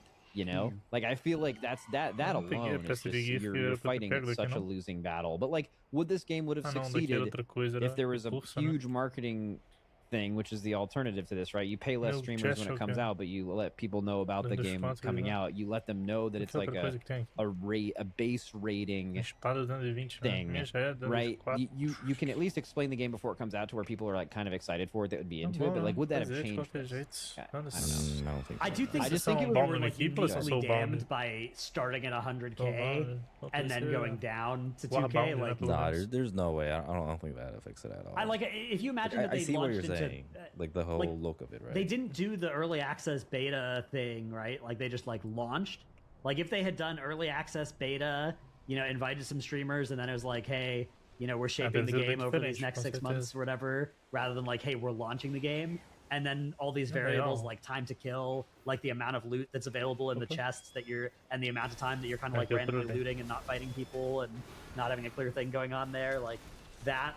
If all of those were things that were clearly like variables that were subject to change a lot, would the game have had a more of a fighting chance? Claro. I think probably. I mean, it certainly couldn't have less of one. So I mean, yeah, I think so. I mean, think about how they allocated their resources. They launched this and they had like a really ambitious, like, here's what we're releasing for the next year. And it wasn't even like that stuff was incomplete. They had like 4 or 5 heroes down the line that were finished and were just like, they were prepared for a long release, right? Say you go back and before you have a lot of that done, you release the game in beta, and you have people work on it with you. And like Dorky is saying, maybe you don't, or maybe it was you don't go to 100k and go down to 2k. Maybe you start at 2k and people tell their friends and they're like, this game's really fun. And it's like there's at least an expectation that it's still growing and getting better. Maybe that's something you need to do with such a different kind of thing in the FPS space, right? Where now you're developing stuff in real time and you're less prepared, but also like you like, because they completely wasted all their money on the development for the year's worth of content, right? Like that's yeah. Maybe it's easy to say in hindsight, but I don't think. I think the Shadow Drop was just the wrong call for a game that different. It is tragic. I don't. I think it's as simple as the game just came out 10 years too late. Like if this game came out 10 years ago, then maybe it would have been fine. But like realistically, the game is just not good enough for an extremely saturated market. Like how are you going to compete with Arc Raiders and Apex Legends, Valorant, and just like all these extremely dominant games? Yeah. Because like. It reminds me of a lot of the games that I used to enjoy a lot that have died. That is kind of sad, but I mean, it makes total sense why they died. Like Battle Right, for example, that game was an absolute banger. I don't know if you guys have played it before. I saw about it, but I didn't play it. Heroes of the Storm, that one was like another great game that I really enjoyed, but like obviously they just released it at a terrible time. Like how are you going to compete with League and Dota? And I mean, honestly, like Fellowship kind of feels like that right now. Yeah, like, I think Fellowship might. Fellowship. I think Fellowship is a game that is directly made for people like us, and I don't know how long that game's gonna last because I don't know how many people there are like us. But it's great while it's here. Yeah, I was thinking about that too, about like Arc Raiders specifically. I think about this with Battlefield 6 actually. So Battlefield 6 had a bigger launch, and still right now has like more concurrent players than like basically every Battlefield in the past. But if you look online, it has a few of those Twitter accounts that are like, look at this, they like post like a 4 a.m. screenshot, look how low Battlefield 6 has fallen off or whatever, right? Because like there is a little bit of that in the air, but like Arc Raiders came out and that just sucks for that game, even though it is still the most successful Battlefield, I believe, in copies and in concurrent players. But the overall view is negative because it fell off. And that's only because Arc Raiders came out. Really, like it's way better than COD this year. We still play it every day, but like it is a very, very good game that has a negative feeling because it had this number and now it has this number. And even though, if you were to look at it historically, that number is still higher than every other Battlefield. It is the best Battlefield in terms of like players are playing this game, yet it's still viewed as negative because another game came out that's. I mean, Arc Raiders is a fantastic game, right? So like it. That sometimes you just get unlucky. Another thing, you said like, oh, bad timing. Here's the Storm came out with like League and Dota. Another really hard thing in games, they cost a shitload of money. They take forever to make. And the decision for you to make a hero shooter for this game was 3 or 4 years ago, which is a totally different environment for a hero shooter to come out. You have no idea there's going to be hero shooter fatigue in 4 years when you start developing a game. Yeah, you know, that's just like turbo unlucky, really. Or I guess there's some skill in like determining like, okay, we can look at trends, like how long do niche game types last before there is fatigue? Like, is this a good? But like, I mean, a lot of that I think is unlucky.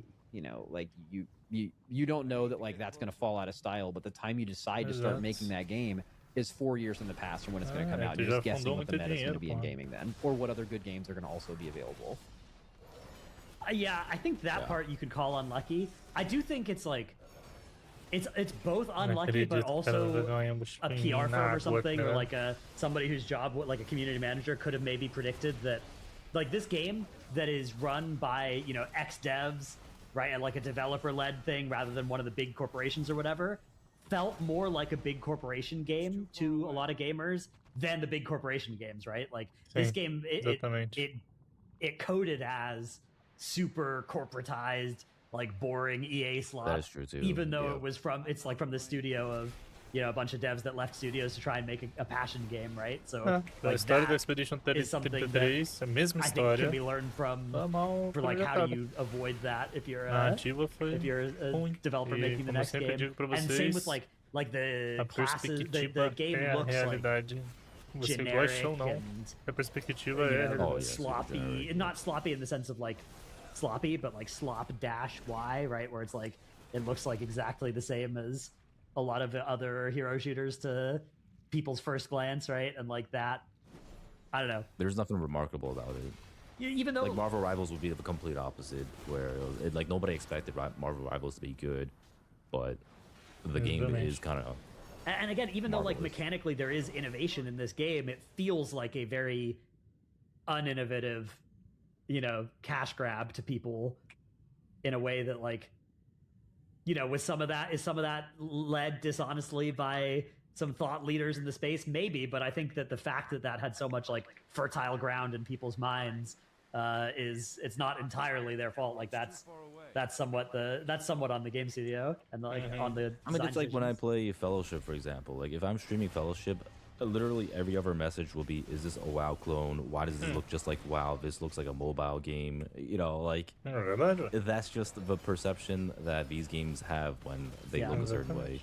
I guess it's just like preparing to battle, you know, unfair perceptions is something you just have to do if you're if you're developing a game. Like you have to do that kind of like bad faith, like what are people going to say about our game that's going to land, that's going to resonate, that's going to be, you know, popular in YouTube shorts, that will define our game, and how do we preemptively play defense against that rather than be caught off guard by it because we all think this game is just going to be the obvious next best game ever, which it seems like that was what the studio thought when they were like a month ago.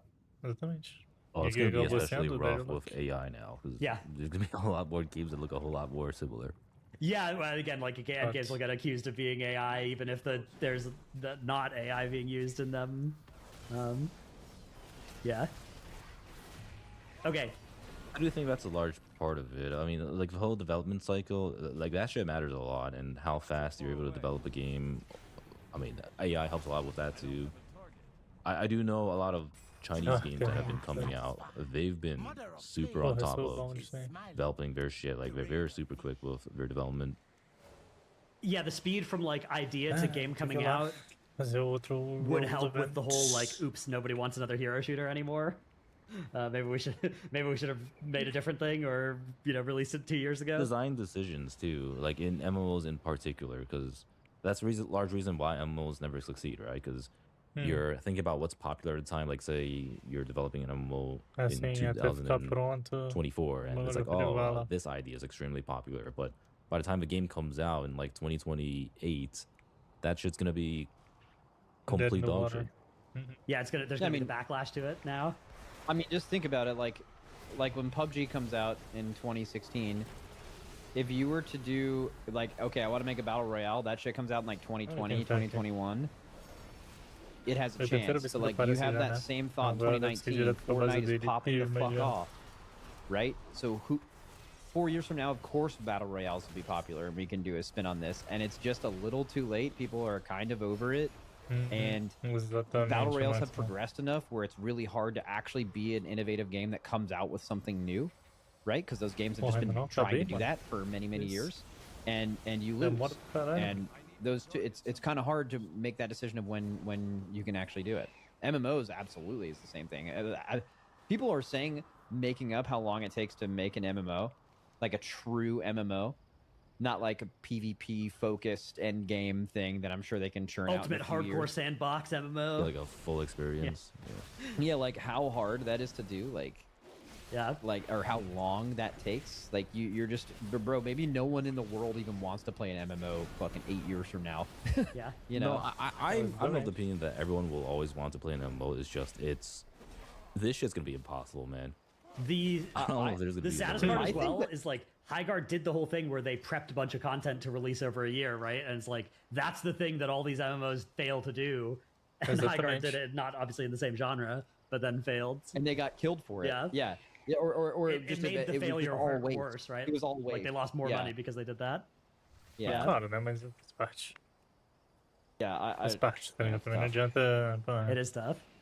It's interesting though, but eles fizeram boas ideias. I definitely feel sad for, like, it seemed like there were a lot of very passionate developers that got completely blindsided by it going this way. Mano, eu nem sabia que tinha capivara nesse jogo. Olha só, gente. I will say, regardless of it, I don't think this is the reason, the singular reason that the game did not ultimately succeed. But I actually hate the any time a game is coming out and people are like, whether they admit it or not, clearly want the game not to do well. I don't understand that. I think that, and I think it is a harmful thing to the community. And isn't it just like any product? Like anybody who was shitting on Ashes of Creation as it was coming out, like, come on, man, give it a fair shot. Well, but like, it's like everything else. Like if a movie that looks like dog shit, right? Like everyone's gonna be like, "Oh, this is gonna be dog shit." Or like if there's a new restaurant that comes out and their food is dog shit, then people are just gonna be like super negative about it, right? Like I don't know. I feel like if the product is just not there, then people are gonna voice their opinions. I mean, personally, I am not the type of person that'll ever put a review on anything. I don't think I've ever reviewed anything in my life, whether it's like a Yelp review or whatever. I don't even fucking updo shit on Twitter or Reddit unless it's like my own post. But you like your own posts? You got to. That's plus one. I've never. I like my posts. If I didn't like it, I wouldn't have tweeted it. If I don't like it, why the fuck would I post it? Well, there's nothing more embarrassing than like someone in like a reply guy in the comment section just saying the most ridiculous thing and it has 1 like as soon as it's posted and you're like, absolutely no, that guy just liked his own shit. What's wrong with liking your own post? I don't know. I think it's just a little brutal. Concordo com. Yeah, I mean the point is, if people don't like your product, they're just gonna downvote the fuck out of it.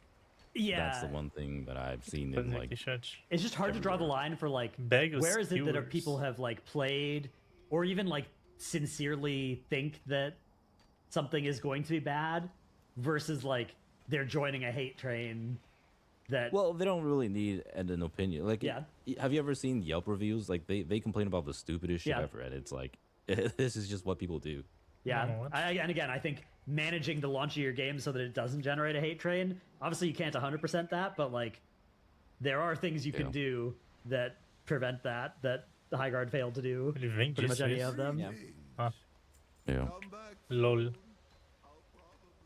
I hope at no point in my life am I so insanely passionate about something and also confident about its success just to see it absolutely ripped away from me like that. That just sounds...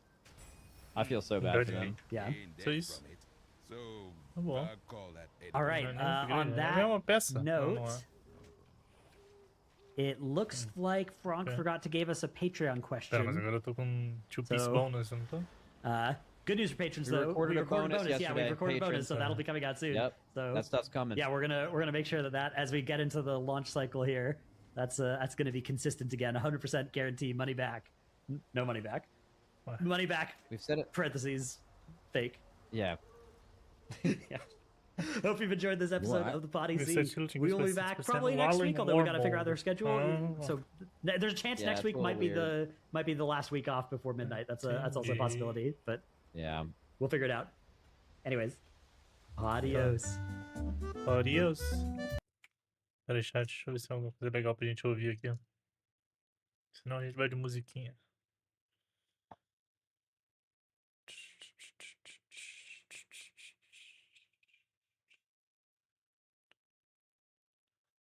Gostaria de ver esse vídeo do Rev depois, mas eu vou deixar separadinho aqui. Acho que vale um react. Por isso que eu não jogo. Se ele falando que ele não jogaria porque ele vai ficar muito viciado. Aposto. Leu aqui. Deixa eu ver o que temos aqui de vídeo.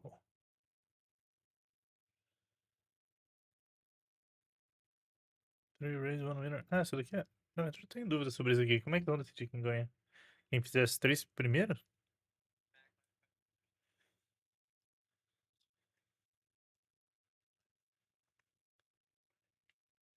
É assim que funciona?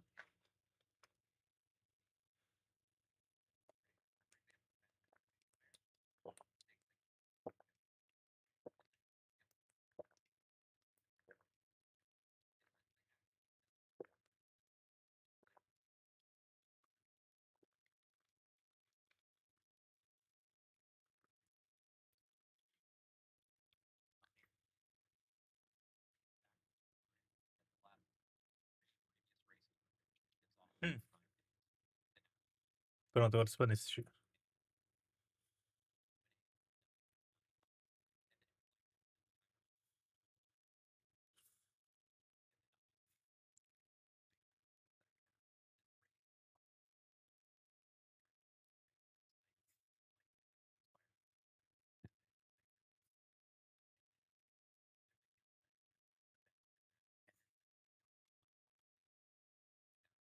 Hum.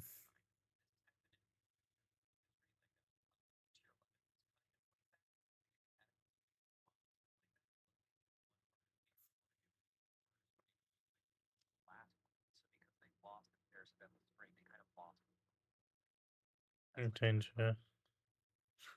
Aqui terminar as 3 primeiras.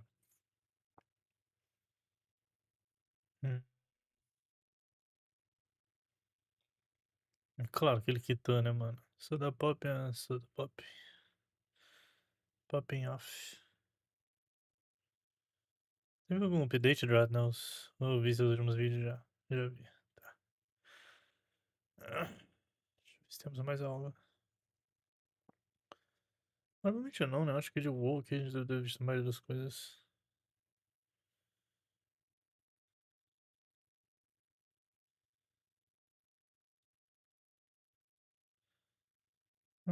Não. Deixa eu ver o que temos aqui. Stop backseating me. Ok. Clutter Jade? É, claro, meu amor. Tem jeito não. Muita coisa pra aprender. Hum.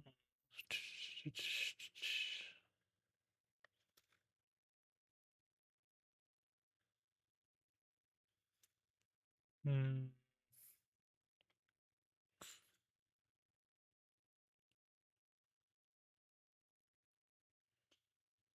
Tem algum vídeo do Bellular?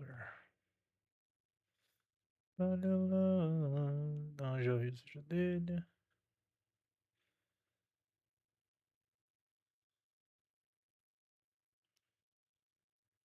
Esse vídeo só falando de como se preparar mesmo ou é só ele desenhando? Like showering. Não, nada de interessante nesse podcast. Um cara da QC. Hum.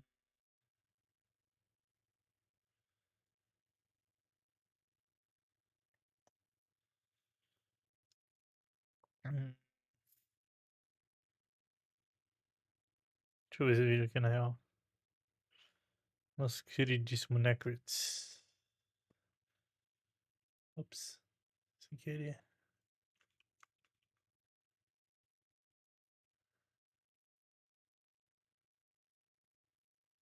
Opa, cadê o vídeo?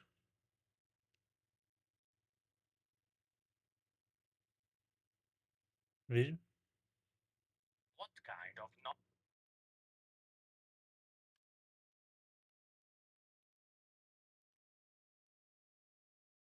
Bugado essa porra, mano. Hã?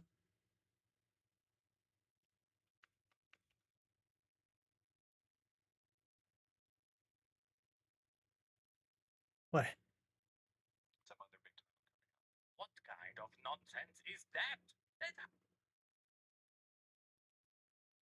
Mano, o quê? Meu vídeo request quebrou? O que tá acontecendo?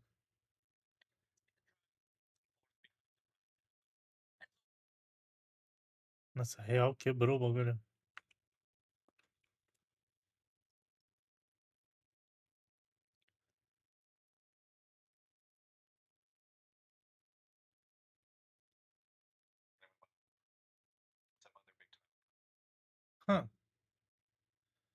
Deixa eu tentar pelo site do Stream Elements Chat, espera aí.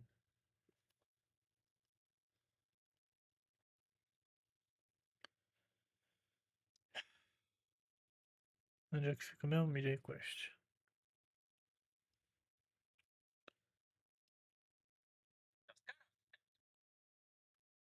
Tava mostrando na stream, mano. É só esse vídeo que tá assim? Deixa eu pegar outro vídeo qualquer. O problema do vídeo do Necrit? Não. Não, acho que o bagulho só quebrou. Cadê o overlay, mano?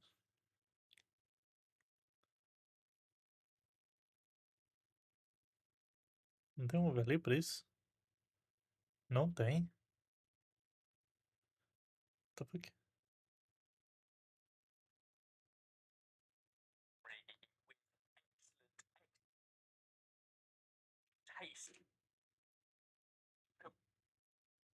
Nossa. Ah, só tá bugado mesmo. Foda-se, eu acho. I guess it's kind of fucked.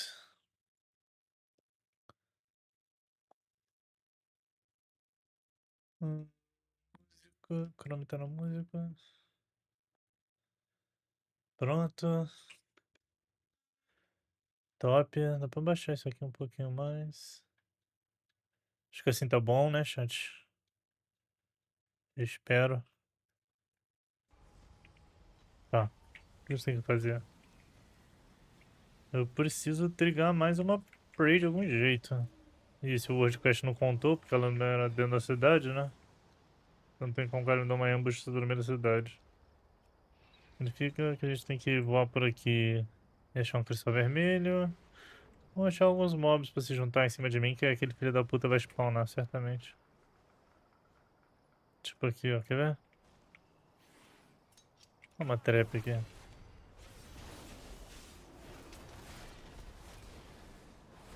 Eu acho que ele vai aparecer já já, chat.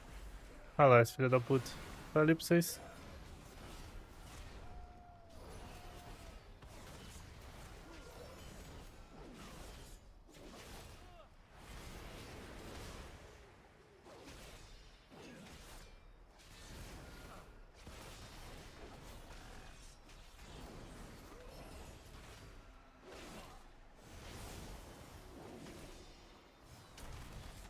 Né? Meteu o pé, filha da puta.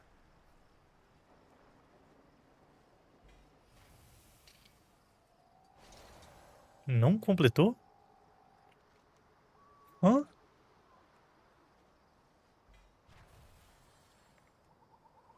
What the fuck? Sério? E agora? One misstep was all it took. Make them regret giving up their pathetic holdout. Cadê essa puta? Mata logo aqui.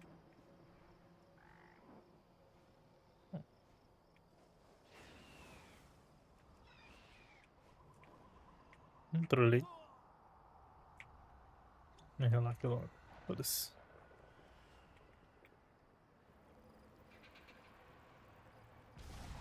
Dale. Veja com o pai.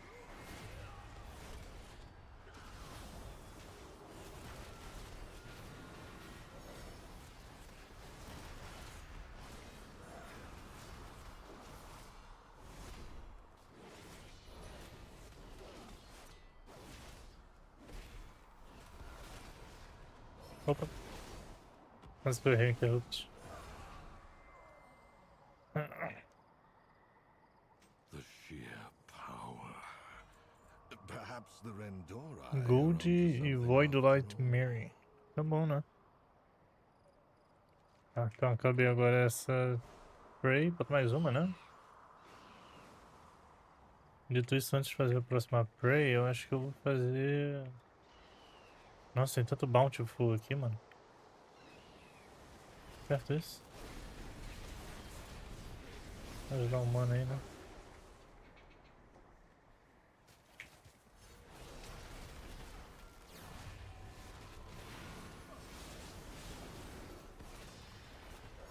Pronto.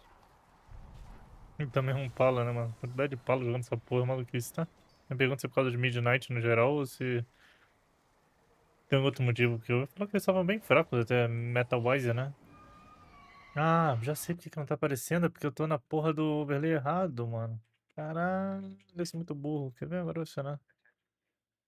Agora vai funcionar, chat. Caralho, eu sou muito idiota. Muito idiota, muito, muito, muito, muito, muito.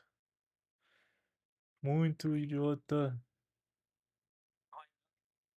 Bom. Maybe manage your expectations on anything like an MMO or some other big title coming out. Sabia. What kind of nonsense is that? That's how we lose all the steam.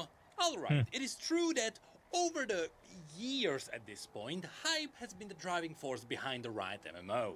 And so while it has still technically not been announced yet, Riot themselves just kinda stepped back and started talking about it publicly. Perhaps now they figured out that setting up expectations and gathering feedback is a good thing. As a result, we got more job offerings, Riot started officially calling the project an MMO, and that all resulted in one thing. That's how we lose all the steam. Alright, it is true that over the years at this point, hype has been the driving force behind the Riot MMO. And so while it has still technically not been announced yet, Riot themselves just kinda stepped back and started talking about it publicly. Perhaps now they figured out that setting up expectations and gathering feedback is a good thing. As a result, we got more job offerings, Riot started officially calling the project an MMO, and that all resulted in one thing. People now have more material to go through as they wait for the MMO. And yet again, the moment we got something really interesting, of course, it had to be from one of the job listings. But now we are not talking about just any job listing, no! Truly a classic. This one might have teased something cool. Now, the information we got on its own would be just one big tinfoil hat theory, but after we connected to all the surrounding things, well, now it is still a tinfoil hat theory, but now it is more complex and so it sounds more convincing. But on top of that, today we'll also talk about one more thing, and that is all the teasers that came in the form of eyes. The eyes are everywhere. Eyes the eyes that are on every post that is related to the Riot MMO. And that is exactly what we will eye today. After I tell you to eye today's sponsor. We're all just part of a code we call the universe. So why don't we all just get along with it? Well, that's exactly what you can do with the help of today's sponsor. This video is sponsored by Boot.dev. By now, you definitely know that Boot.dev is just about the best way to get into coding. And why would you want to do that? Self-improvement, of course, as well as the potential to get yourself on a whole new journey of life. Not only does Boot.dev help you with that, but it also makes the journey fun. That's right, you can easily get into the coding languages of something like Python or Go and get straight into backend development. And that is all while you are slaying monsters, leveling up and collecting loot, while also occasionally joining a community raid. It is genuinely better than staring at black and white pages of text. Not to mention you're constantly learning by putting your own code to test. Of course, you can get a little sneak peek of what's happening here with the guest mode, after which you can get your hands on the code with the paid membership. Though yes, there is a 30-day free trial. And yes, because these days game developers consult AI as if it was a calculator, there is the amazing AI wizard Bear, which generates quests for you so you can learn while it also explains the lessons. As always, it's good to mention that backend development is still among the highest paying jobs in the industry, and so within the span of 12 months you can quite literally change your life. So go to boot.dev and use my code NECRIT to get 25% off your first year if you choose the annual plan. There is also a QR code as a shortcut. With that, many thanks to boot.dev for sponsoring this video, and now on to leak stuff. Okay, so the eyes. Right now, if there is one person that people should be paying attention to when it comes to the Riot MMO, it is Fabrice. We definitely talked about this guy before. He's an industry veteran that is responsible for some stellar parts of some stellar video games. And he is currently the executive producer behind the MMO. From what we've seen and heard, he and the entire team are extremely energetic, and right now, Fabrice has only one job. Convincing people that the Riot MMO will come out. But more importantly, Fabrice actually spends his free time on the internet looking for people talking about the Riot MMO. I'm gonna assume this is because it is good to be scouting for the expectations of the community. And as a result, perhaps you can make sure that you are steering the ship in the right direction. However, anytime anyone is talking about the Riot MMO, of course, he can't reply. This makes sense because of NDAs and such. Not to mention the publishing and the PR wouldn't be happy about him revealing some secrets. And so what does he do? He hits us with the eyes. Defender Runestar, sorry. Now, the last time we talked about the Riot MMO was the moment that Raymond Bardos left World of Warcraft, where he was one of the leaders behind the game, and he joined the Riot MMO. In fact, this was such a big move that a lot of people from the industry talked about it. And yes, even this was hit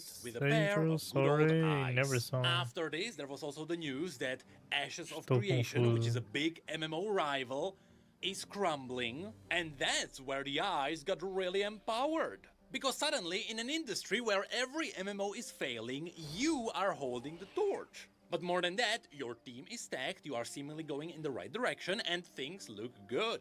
That means you are definitely releasing the MMO, right?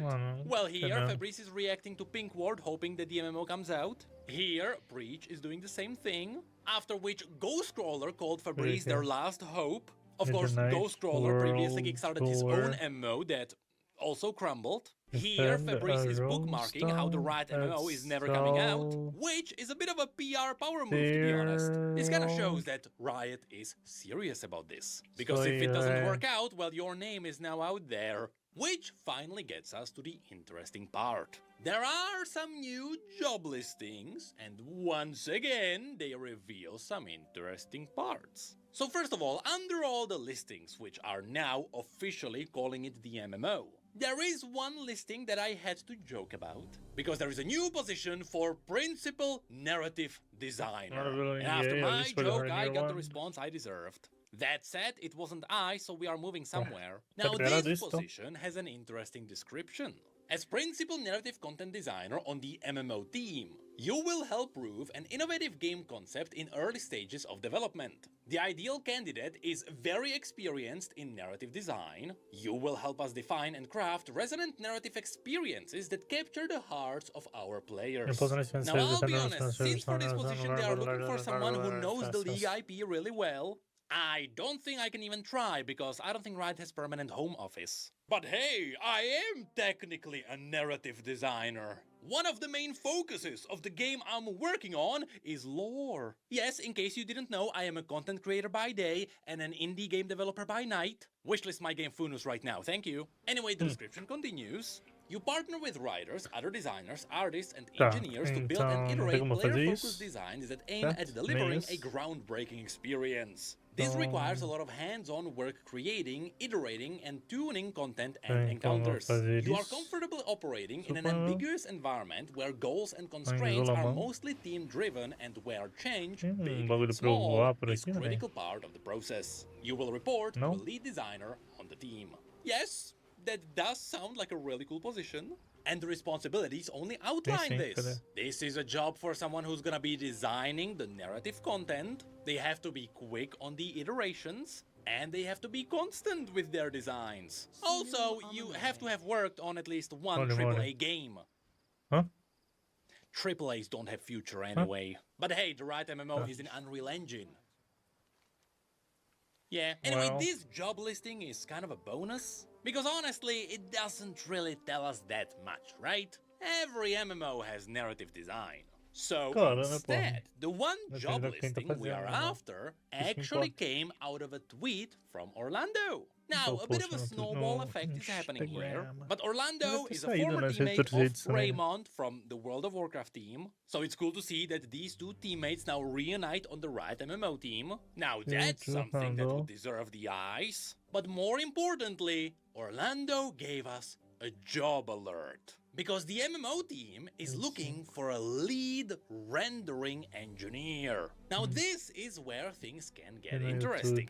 You see, in video games, it is surprisingly difficult to achieve the look you are aiming for from the beginning. It is easy to paint something in Photoshop a certain way, but it is not easy to make an environment match that aesthetic perfectly. And that's because in 3D you have to understand the lighting, the materials, the layers, the distant fields, the ambient occlusion, not to mention skylights screw everything up. How do you even light up an inside of a building? And that is only after you merge all of these aspects that you can tweak and iterate to get the final result. In short, that entire technical process is called rendering. Now, basic rendering is nothing too complex. Since the Riot MMO is likely using Unreal Engine, that engine will handle most of the basic renderings for them. However, even if the base is done by default, you need an expert to do something unique. I mean, there is a reason why you can instantly tell whether a game is Unreal Engine based on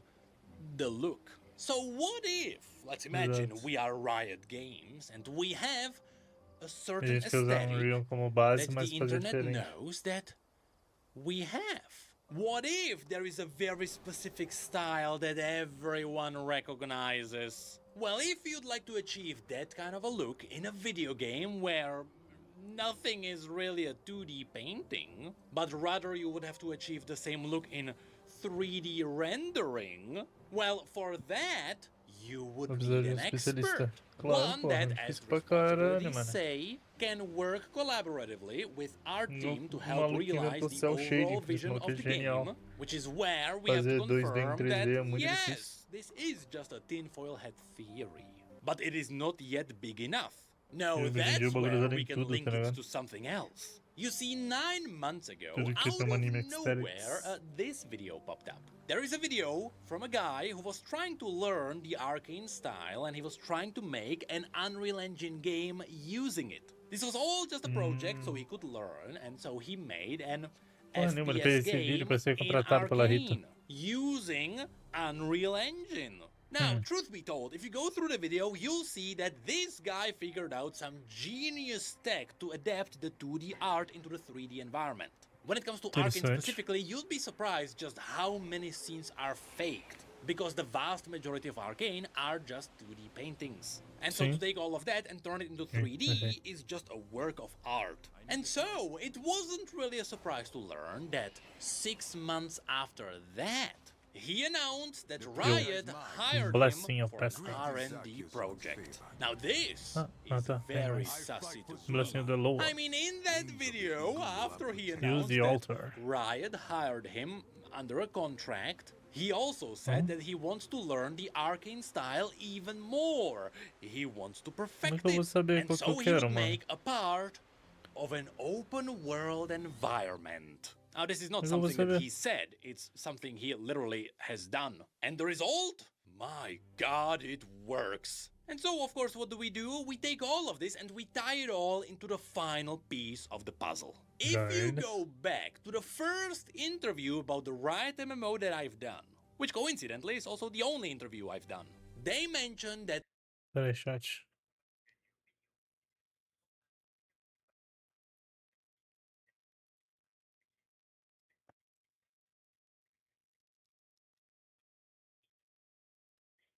É só pra essa zona.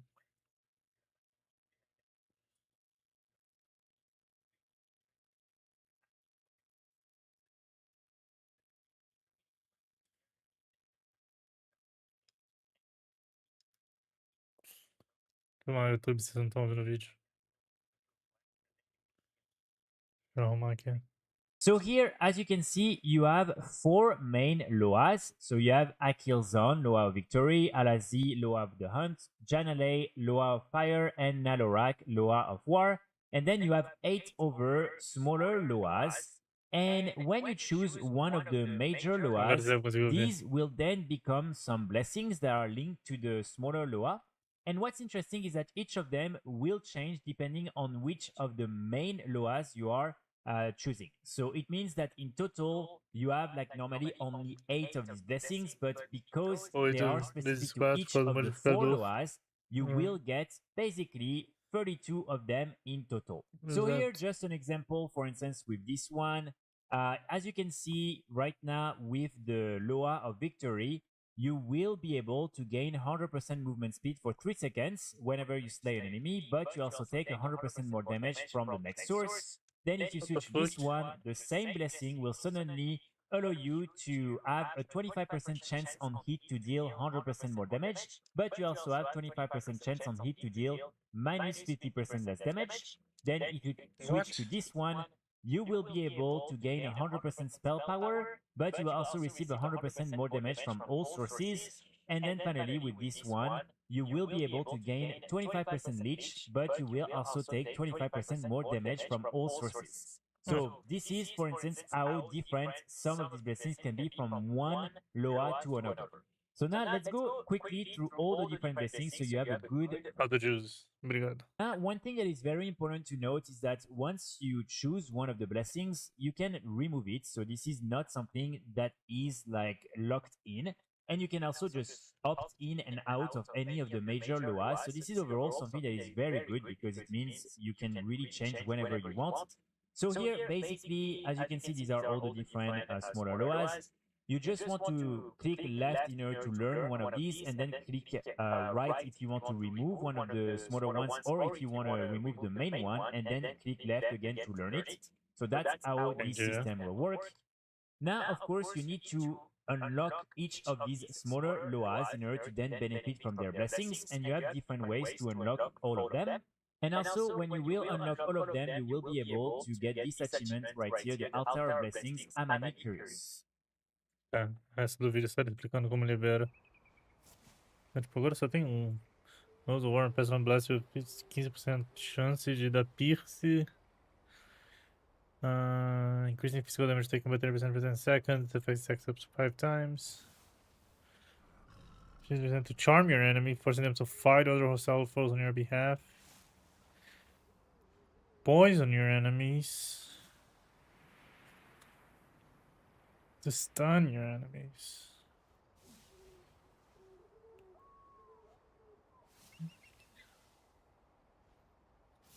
Acho que charme, né? Sei lá. Sei lá, literalmente. When it comes to the art style of the MMO, they want to do something recognizable that is also unique. Pronto. So it will be familiar, but something unique. All right. And so now I ask you, is this still a tinfoil hat theory? Well, if it is, then I just kickstarted expectations that the MMO team is not gonna like. However, when push comes to shove, we still know that the right MMO is being developed. As far as we know, they are still aiming for at least 2030, and the team is still growing, which means things are going well. Unlike literally every other MMO that crumbled this year. Also, who knows, based on the teasers, the aesthetics could be special, just like how you can be special for wishlisting my game. I'm working hard on it. Fofinho, né, Kat? Tá. Ué, sumiu? Tá bom, né? Sumido. 2 dias. Quais são as pra entregar? Nada demais, né? Demonstrate your abilities. Use strong. É. Reputação.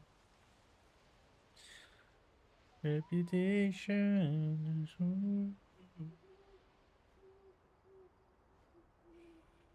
Não tem meio que nada pra fazer mais com esse boneco, além de fazer mais uma prey. Então vamos fazer isso, depois a gente volta pro necro. Deixa eu ver o que a gente pode ouvir. Algum vídeo maneiro pra gente ver.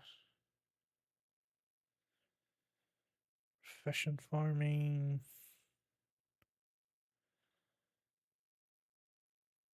Best knowledge tracker. Knowledge tracker é interessante, então vai ter que pegar isso. Foi bom, chat. Ah, ele jogou Vampire Crawlers. Deve ter adorado, mano. Ainda não assisti. Você é escravo do meta? É, de certa forma, sim. Não muito, né? Se tiver algo que eu realmente gosto muito, foda-se o meta, mas geralmente eu sigo o meta assim. Ah. Tô parecendo tanto vídeo de música aqui, porque eu andei ouvindo música por aqui. Quasi UI is back. Community Edition, entendi.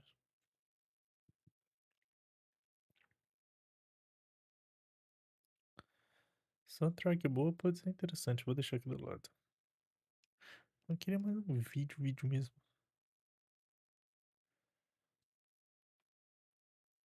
The money's not in the viewership, the money is just in the money. Why having 9 evils is a problem? Eu tenho a impressão que esse corte é fora de contexto.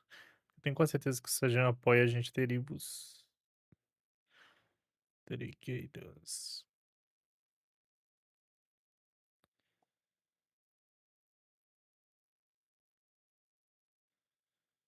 Hum.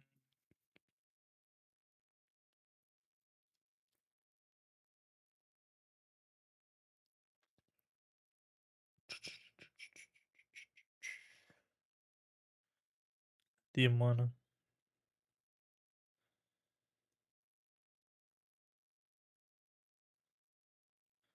Pô, na real tem um corte deles que eu queria ouvir, mano. Deixa eu botar alguns desses aqui na fila, chat.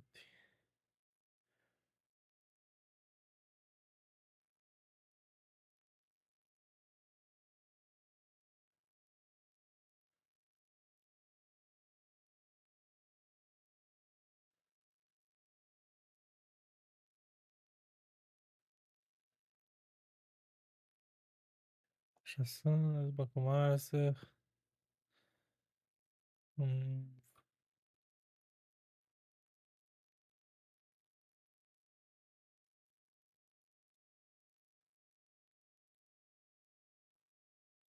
Os canal foco, não faço ideia que canais são esses, mano. Não faço ideia. Cadê o vídeo do mano comunista lá? Eu queria ver uns cortes com ele, pô. Ah, foda-se.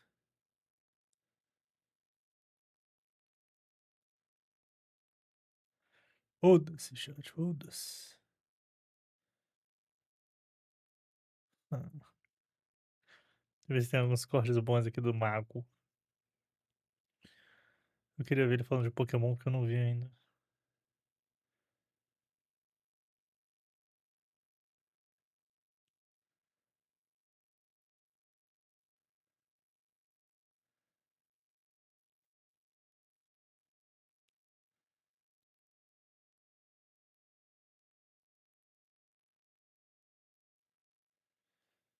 Hum.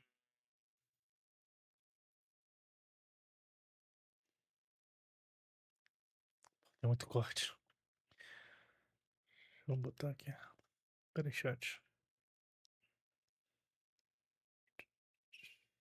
Endereço do link. Bom. Aí. Endereço do link. Bom. Endereço do link. Bom. Endereço do link. Bom. Endereço do link. Bom. Endereço do link. Bom. Isso daqui também quero ver. Copiar o endereço do link. Bom.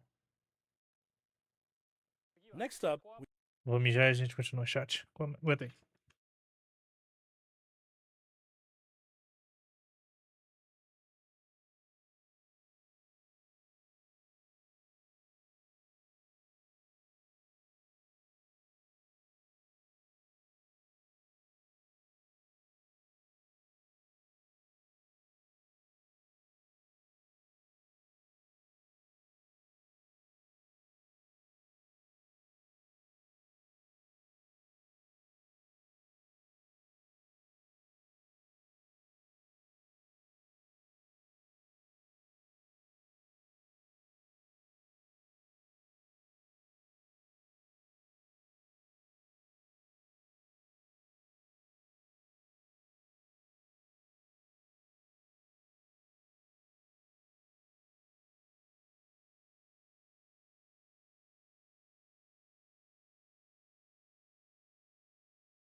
E o chat?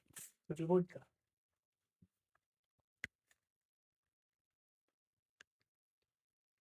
Porra, os caras ali o cabo de novo já, foda-se. Com paciência não.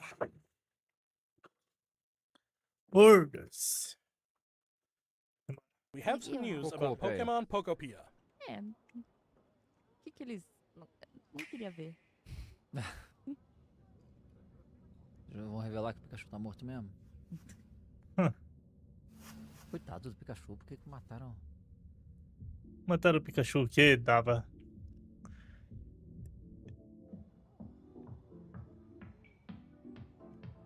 É um Rotom? É. É laranja. O que ele vai fazer? A última Prey, né? Tá pelo rolê, tá pelo roleplay.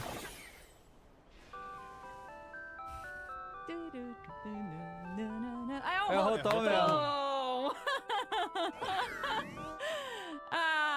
Incrível. Is that curious looking stereo a Rotom? Did it get enticed by the music and hop inside?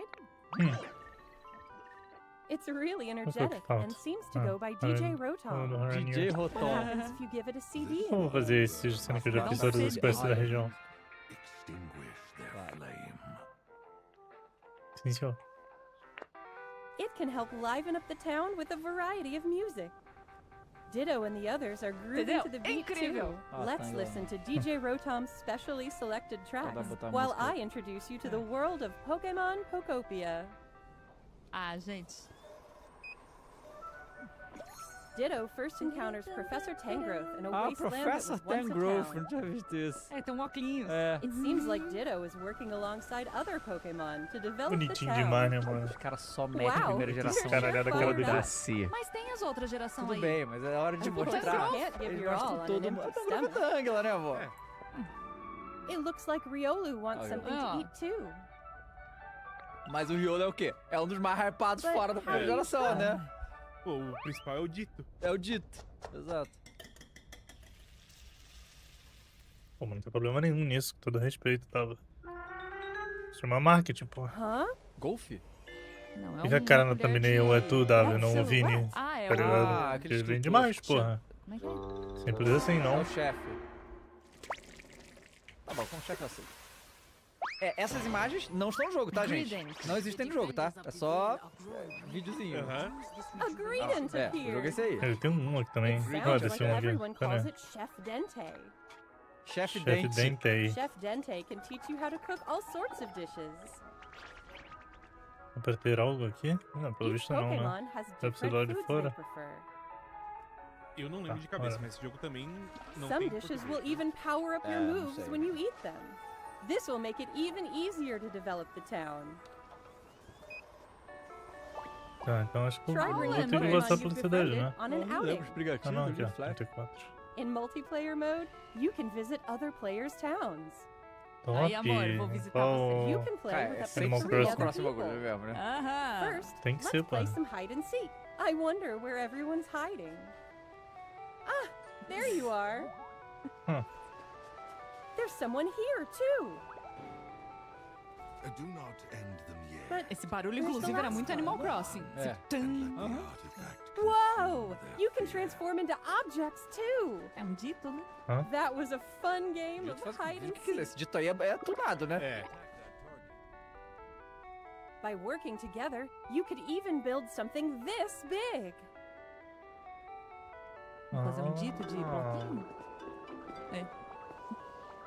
Minecraft, né? Together, you can develop a town. Or go on far-off adventures. New Corre agora, Pi. encounters may await Corre you agora. as Ô, well. louco, vai ter... Aê! Não, não, não, não, não, não, não, não, não. Every day, the world sou gets Raikou. bigger and Adorei, mano. bigger. Developing a town, one step at a time. Pô, parece Ali, o bem Pikachu legalzinho esse jogo. Não, já entendi, eu Você é não vou hater de precisar do Animal outro Crossing, você produto. vai odiar. Ah, é Available verdade, on March Vini. 5th. Então, é que esse aí parece ser o bom, né? Entendi. Esse pareceu bom. Tem umas aventurinhas ali, tem umas dungeons. Ah, não, gente, GOT. Já tem na Amazon pra Got. comprar isso? Eu tenho que comprar mídia física de tudo, né? Então. Sim. Eu vou pegar... Não me importa de pegar o Pronto. digital mesmo. Não, esse aqui é na caixa fechada. Pokemon Pokopia releases next week on Thursday, March 5th. Quinta-feira. Hope you enjoy working with Pokemon to develop a town from the ground Sexta up. que vem, não sei se eu venho no Flow News. Não, mas vai fazer live disso. A gente vai jogar em live? We covered all of the information you see here. Então tá bom. Completa. Agora tu não quer jogar em live. O jogo que tu tá hypado, só tem que jogar, tá? Pô, qual foi? Qual foi, tá? Na sexta eu vou... Entendi. We'd like to end our presentation today with Vai one acabar? final Ah, não, a video for apresentação you. dele. Porque não é possível. Thank you for tuning in. Thank you for tuning. Eu acho que não é dele, não. Ah, não é possível. Então vai ser a 10ª geração e tchau. É a 10ª geração. Não Imagens corresponde ao jogo, é bom deixar claro. Mas eu não tenho expectativa. Ah, esse é uma Warcraft. E é claro que aparece Pikachu. Caraca, eu jurei que ia vir um Panic! The Disco ali quando tocou essa nota de piano do nada, mano. What the fuck? Tá ligado, chat? Tudo da Ásia, assim, né? What the hell?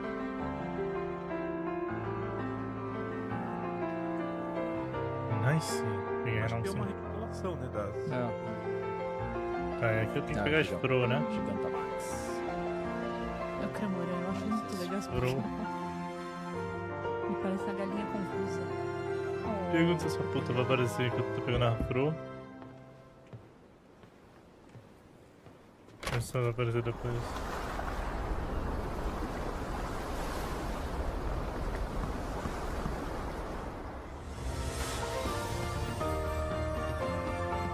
Caixa de férias.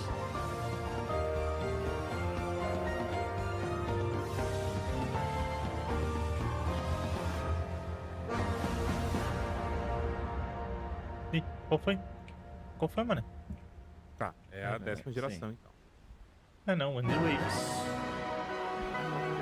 Não representa a Peraí, experiência cada real do uma jogo. foto, porra. Acho que ele tá ali. Como é que não é assim? Ah, mas tem um up, hein? Não, mas isso não representa a experiência real do jogo. Oi, Lorde, eu gosto dele. Tá em alpha, talvez, né? Pô, você tá sem textura, você tá em alfa, pô. Vamos! Good work. Nada pra mim. A água de água melhorar muito. A água tá bem melhor, realmente. Ah, tá, se divertindo, tadinha. Puro sorriso e alegria. Too much water? Too much water. Mais ou menos. Ó, my net. Qual foi? Deus, ficou maneiro. Deixa eu jogar uns mob aqui. Ver se o filho da puta vai vir em cima de mim. Vamos ver. Ai, gente, é uma lagartixa. Nossa, achei mega tosco todos eles. Nossa senhora. Nossa, que plateia difícil. Ó, é o pulo da Pomerânia. É uma lagartixinha, um gecko. Eu sabia. O azul é melhorzinho, mas são todos bem tosquinhos, tá? Bonitinho. Bom é brincadeira, desculpa. Gente, é o Lulu da Pomerânia. Oh, tadinha da Tá, mano. Ela tá gostando tanto. É, eu vi um bagulho de roupa de nadador, né? Vou ter que dar um Leo Render em mim aqui que eu escaralhei. Ventos e aí, ondas. E ondas, né? O nome E a é PTBR. onda. Será que é esse? 27. 27 Não vai ser esse ano. Caraca, até Pokémon fugiu do GTA. Ah, será? Pera aí, né? Porque o ano... Não, mas o meme é bom, o meme é bom. O meme é bom. Vai te falar, conhecendo a Game Freak aí, às vezes é só... É, eu não acho que estão pensando em GTA nesse caso, eles estão fazendo não. Bicho of Reincarnation, talvez tenha nessa aí também. E acabou? Acabou desse jeito? Nenhum, muito... Não, é isso. Não, sério? É porque ele despediu antes. Ele falou assim, muito Exatamente. obrigado. Esse era o One More Thing. Assim? Os caras nem falaram nada sobre... É, ué, mago. É, pai. Ué. Cara, é foda. Deixa eu ver aqui. Vai. É, Pokémon. Cara, alguma coisa. Site oficial do Pokémon, vamos ver isso aqui. Muito bom, né? E de fato os vazamentos estavam todos corretos. Todos corretos. Bom, aqui no site do Pokémon que eu tô olhando não tem nada ainda. Ficou olhando aí, tá? Que tem alguma... O maluco tá aqui alguma brisando? novidade? Brisando? Né? Não, curado aqui também. Bom, mas vamos olhar os iniciais de novo, por favor? Pô, a água tá maneira e tal. Assim, eu gostei dos cenários e tal, das ideias, mas a gente não tem zero informação, né? Só falaram que estão fazendo e 27. Essa é uma informação importante que não vai lançar esse ano. Agradeço, tá? Porque temos GTA esse ano, então a Pokémon Company pode não ligar, mas eu ligo, então, né? Pro ano que vem. E assim, mas pro ano que vem eles estão tendo um pouco mais de tempo pra fazer. Claro, né? Não é isso? Eu acho, inclusive, eu acho que não é propósito, GTA, né? é tempo de desenvolvimento Ó, mesmo. então vai ser melhor. Que vem. Vamos ver, cara. Bota, claro que é vamos lá. tempo de desenvolvimento, é uma empresa pequena, pequena entre aspas, né? E eles já estão fazendo um outro jogo tipo o zarado. Não. É puxado já, mano. Eu achei difícil, tá? Eu achei dureza esses aí. Cara, o de fogo... Para aí. O de fogo parece o palmo, mané. Eu odeio palmo. Palmo e palmote, tá ligado? Gente, não. É um Lulu da Pomerânia. Pô, o canarinho pistola, o Lulu da Pomerânia ou a lagartixa? Não, o canarinho pistola é brabo. Brabo. Da definição brabo. Eu achei mais legal. Mas o design mais... Pomerânia é lagartixa. O design mais preguiçoso é desse pinto aí. Para. Pô, gente. Pô, se alguém mostrar essa foto só dele... Todo meu pinto dava. Qual foi, cara? Pega esse cara aqui, como por favor. assim? Oi? Pega esse cara aqui. Pô, galera. Aqui, ó. Porra, não dá nem pra começar a comparar, tá ligado? Não. Isso aqui... Eu tenho que fazer É porque eu sempre pego de fogo, então rapaziada. eu já vou criticar o de fogo, entendeu? Essa porra desse... Pera aí, cara. Bota aí. Gente, é um Relaxa, Dava. Ele vai evoluir, ele vai virar Firefighter, como sempre. Ele vai ficar bípede. Não, pode virar qualquer coisa, de né? lei. A lagartixa eu vejo algum potencial, entendeu? Gente. Agora esse aqui... Mas é isso, cara. A informação que a gente tem é essa aí, ó. São os 3 únicos Pokémon novos que foram revelados, né? Não sabemos mais muita coisa deles, né? É porque o mundo só mostrou os antigos, né? Verdade. Só estavam mostrando os antigos. Bota um pedaço que mostra a parte da água, por exemplo. É melhor que tu não suma, hein, filha da puta. Ah, bom.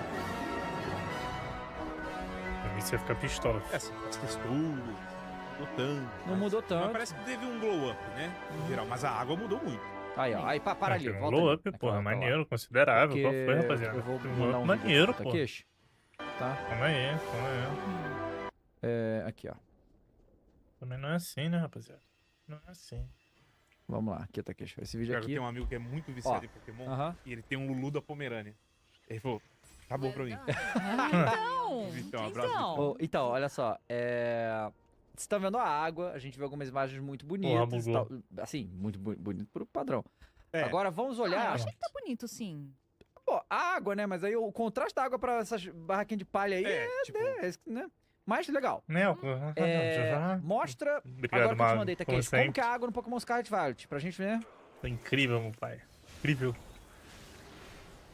O ídolo da nova geração.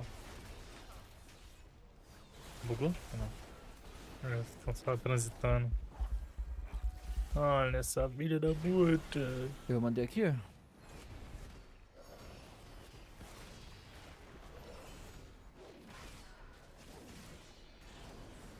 Eu tô olhando aqui, eles estão lançando... Eles estão publicando os vídeos cortados desse negócio aqui no... Eu tô vendo o canal brasileiro aqui, né? Olha essa água. A 8 FPS, né? Então assim, beleza, uma evolução aí, né, gente? Né? Nada, por quem que tá falando isso? Em inglês, do nada? O canal da Nintendo?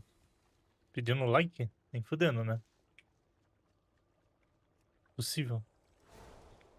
Tem um rare aqui. Ih, tem mesmo. Ajuda pro mano aqui.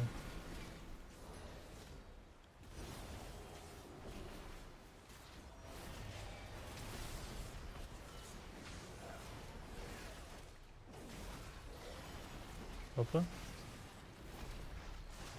Você viu na ele? Esse aqui, né?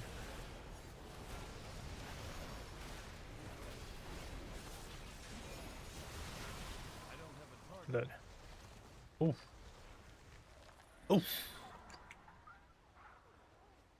Foi pior do que eu tinha, né? Sexta eu vou... Entendi. We'd like to end our presentation today with Vai one acabar? final Ah, não, a video for apresentação you dele. Pera aí. Você já viu? Caixa de férias. Nossa! Eles têm alguma... mostra, agora que eu te mandei, Takeshi, como que é a água no Pokémon Scarlet Violet, pra gente ver. Ué. É o mesmo? X quem? Não, não é. Pô, que estranho. Eu, hein? Isso aqui ficou meio bugado o bagulho. Eu mandei aqui, ó. Cadê o... Porra da borboleta?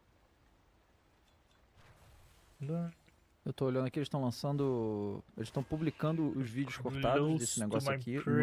Eu tô vendo o canal brasileiro aqui, né? Olha essa água. A 8 FPS, né? Então assim, beleza, uma evolução aí, né, gente? Né? Foi aqui que tinha acabado aqui. Tá no mesmo lugar? É no mesmo vídeo, então. Uma revista. Vamos lá, gente. Ai, começou. Bora! Tu viu o álbum? Ah, tô na água. Pode crer. Começou com Game Boy já, hein? Olha, 30 anos, né, gente? É. Ai, puta merda. Nossa! Embaçado, né? Embaçado demais.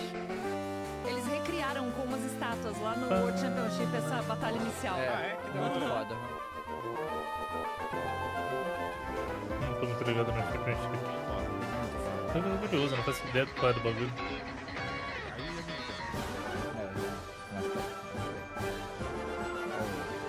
A moto ali, lendário moto. Olha isso. Olha isso. Mais um chat lá embaixo. Tava em italiano ali?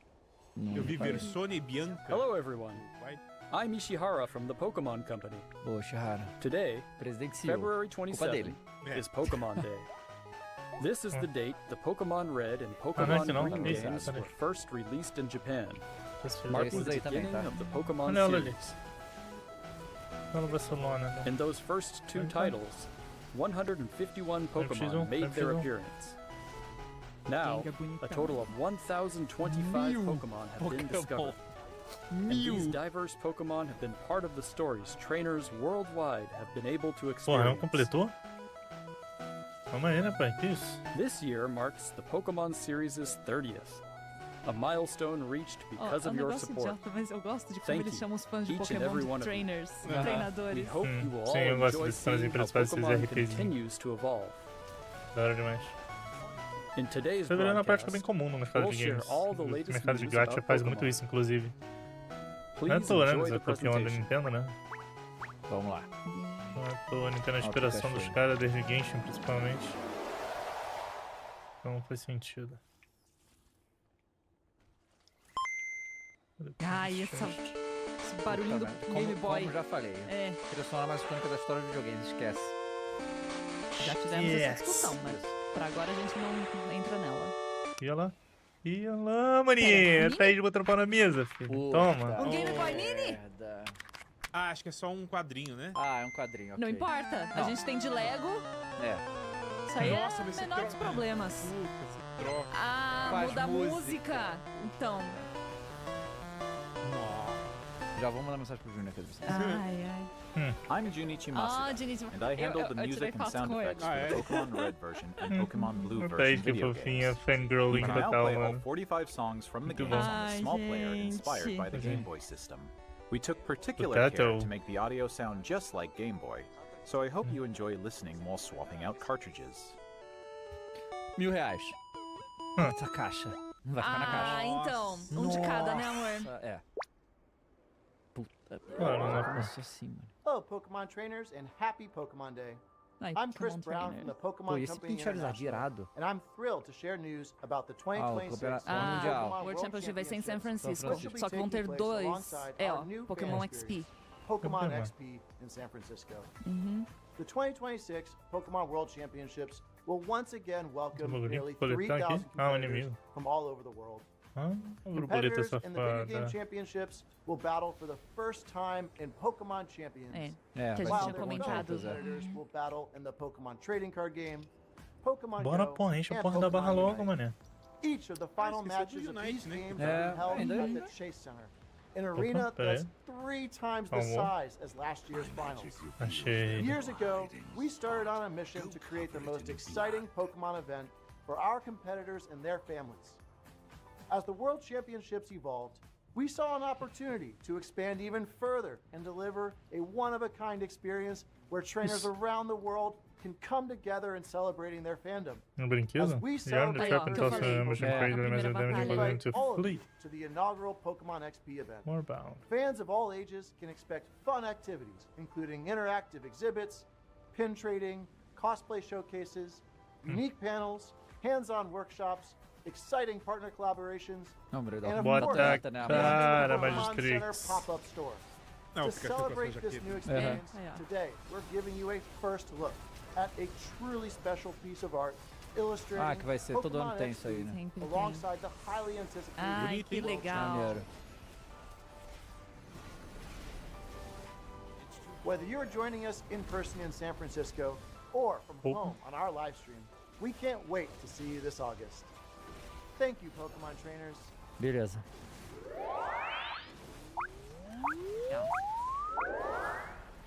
TCG, legal que vai ter TCG aí. Eu achei que eles iam emendar no Champion. É. O que eles vão fazer, amor? Vai ser o Generation, né? 30 anos, né? Ah, tem que ser, as né? cartas... Puta! Aí é foda. Aí é foda. É, não, 2? Hã? Não tem. Um NPC de Prey, né?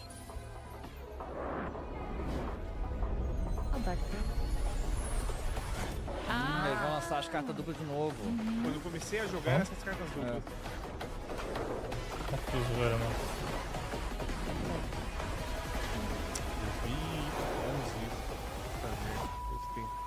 Putz, tem Zekrom e Pikachu? Tinha ali?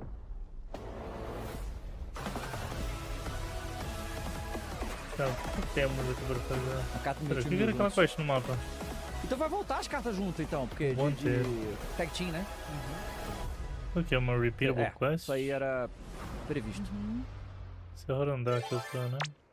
É, não mostraram muita coisa, né? Essa daqui também. Ah, mas essa é aquela, né? Um gol. Sei lá.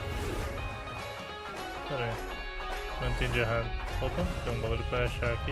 Todo respeito, como é? A Rafa Cadê o bagulho? Cara, quando eu tô num lugar diferente, eu abro e jogo. Lá no Japão, tava pegando os Pokémon. No Championship, eu consegui pegar 2 Pikachu Shiny de jaqueta. Tinha gente oferecendo grana, tipo, pagando pra ter esses negócios. Eu só descobri depois que eu já tava louca. Eu podia vender um. Opa, acabou no primeiro gol? Foi. Ah, vai ter Pokémon Master, vai ter o Red. Eu sempre esqueço que esse jogo ainda tá... É.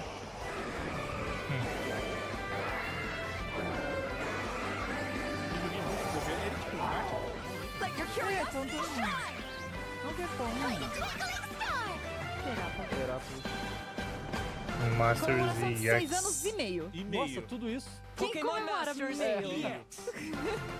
Olha, nem sabia que essa porra existia, mané. Ah, Pokémon Café.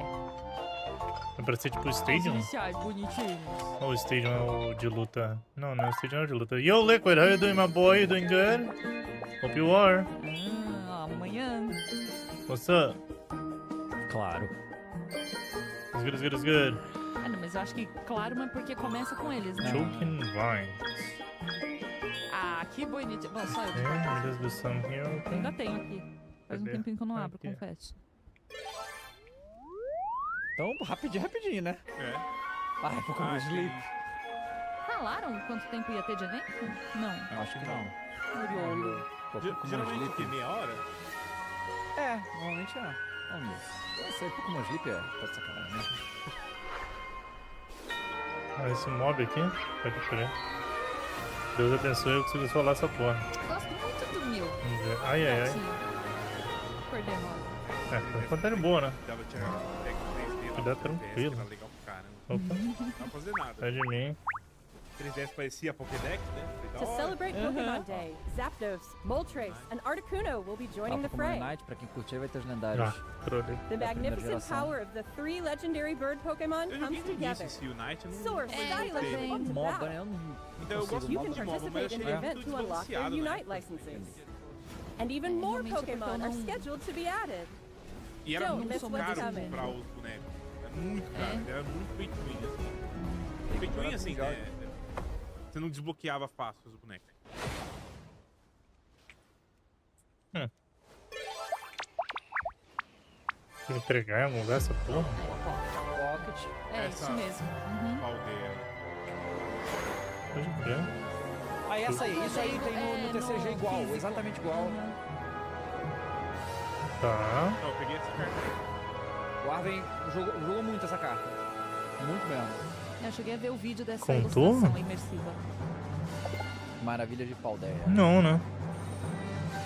Ah, vai ter as coisas de 30 anos. De 30. Então, aí eu vou ter que entrar pra pegar essa coisa aí. A capa, lá, o negócio do card e o tapetinho. Opa, o quê? GameCube Classics. GameCube Classics. Ah lá, que a gente...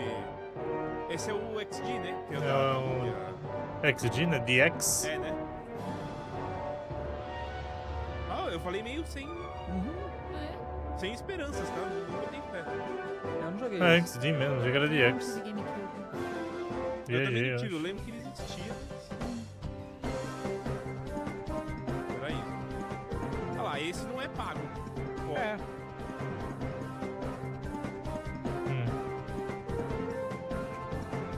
É contigo, Mariana? Não é. Liquid, you're doing fine. You die, bro?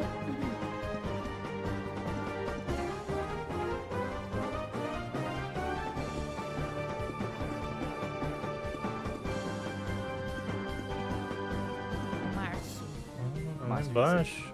É isso? Só Switch 2, tá? Assim, não é Switch 1. Não tem como Switch 1. entrar no bagulho. Março pode ser amanhã, né? Hello everyone, I'm Utsunomiya from the Pokemon Company.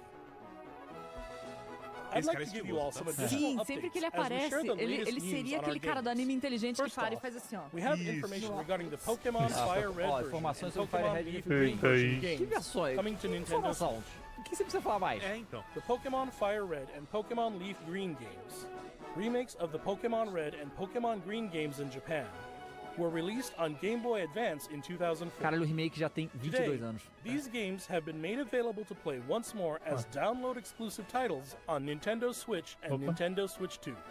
Eu esqueci de pegar o bagulho, mano. We also plan to make these titles compatible with Pokemon Home in the Vai future. poder, tá. This way, you can bring Pokemon obtained in other Pokemon RPG series titles on adventures with you, or you can send Pokemon to visit Pokemon Champions.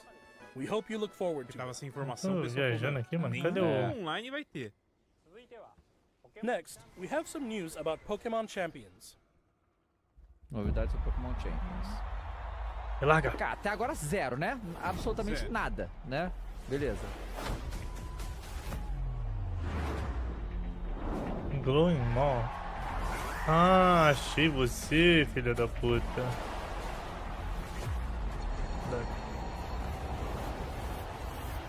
Tá, então eu acho que eu literalmente fiz tudo, né? Eu acho. Aranha não tem nada. Lordstorm até tem um aqui, não, de 11 horas só. Armadura 2-4, né? Eu já tenho uma armadura 2-4. É só ela for um upgrade. Zoroman tem uma Pra quest. galera que joga competitivamente, né, gente? Nossa, meu quest. Ó.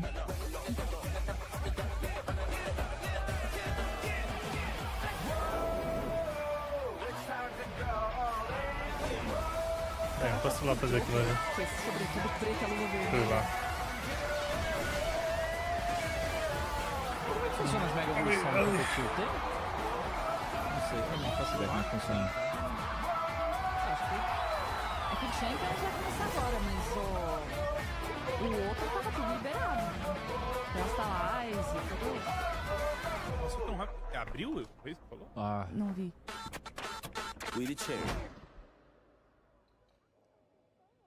Eu jogava muito naqueles sites online pra... Next up is news about the Mega Dimension DLC DLC for the do Pokemon ZA. Legends ZA game, the newest title in the Pokemon series. Please take a look at this video. O DLC do ZA, né? Ah, eu não ligo muito não. Nunca nem joguei.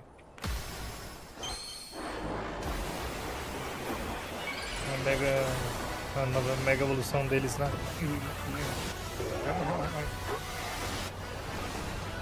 Vai ter uma coisa na garganta, mané.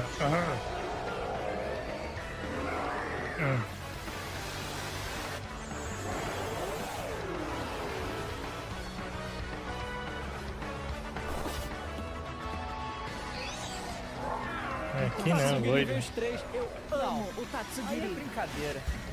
Aí é difícil. O Tatsugiri, galera, tem 3 versões, tá? Se você encontra ele. A Mega Evolução simplesmente botar as 3 uma do lado da outra. Arrumados com a bandeja de sushi. Não, eu achei legal. Loucura, eu achei legal. Aí é loucura.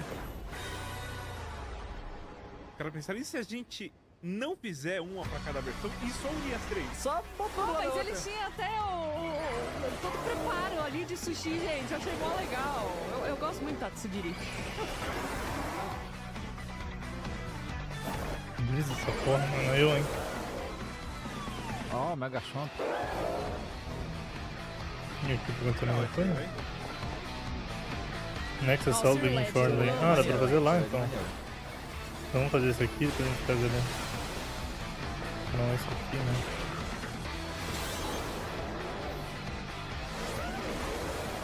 Pera aí que na real tinha que dar um reload UI. Vamos encostar aqui em algum lugar.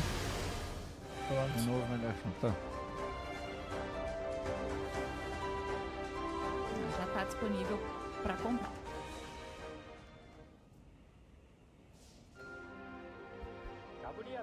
A new Mega Evolution of Garchomp, Mega Garchomp Z, Mas essa has been atividade discovered. Master, né? Em vez de crit. Seria bom pra mim. This mystery gift will become available for the Full Pokemon arm. Legends ZA Mega Dimension DLC vamos pegar, after né? this presentation concludes. After claiming this gift, pegar, you'll be né? able to Não. detect a special hyperspace distortion É. where you can encounter Mega Garchomp Z.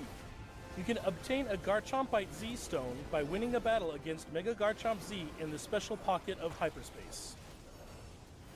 Next up, we have some news about Pokemon Pokopia. O que eles... Não queria ver. Já vão revelar que o Pikachu tá morto mesmo?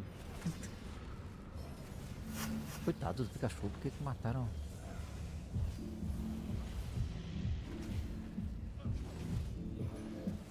Ai, ai, ai. Ai, tá machucando, hein? Porra. É um botão? É. Caralho, É laranja. filha da puta, mano.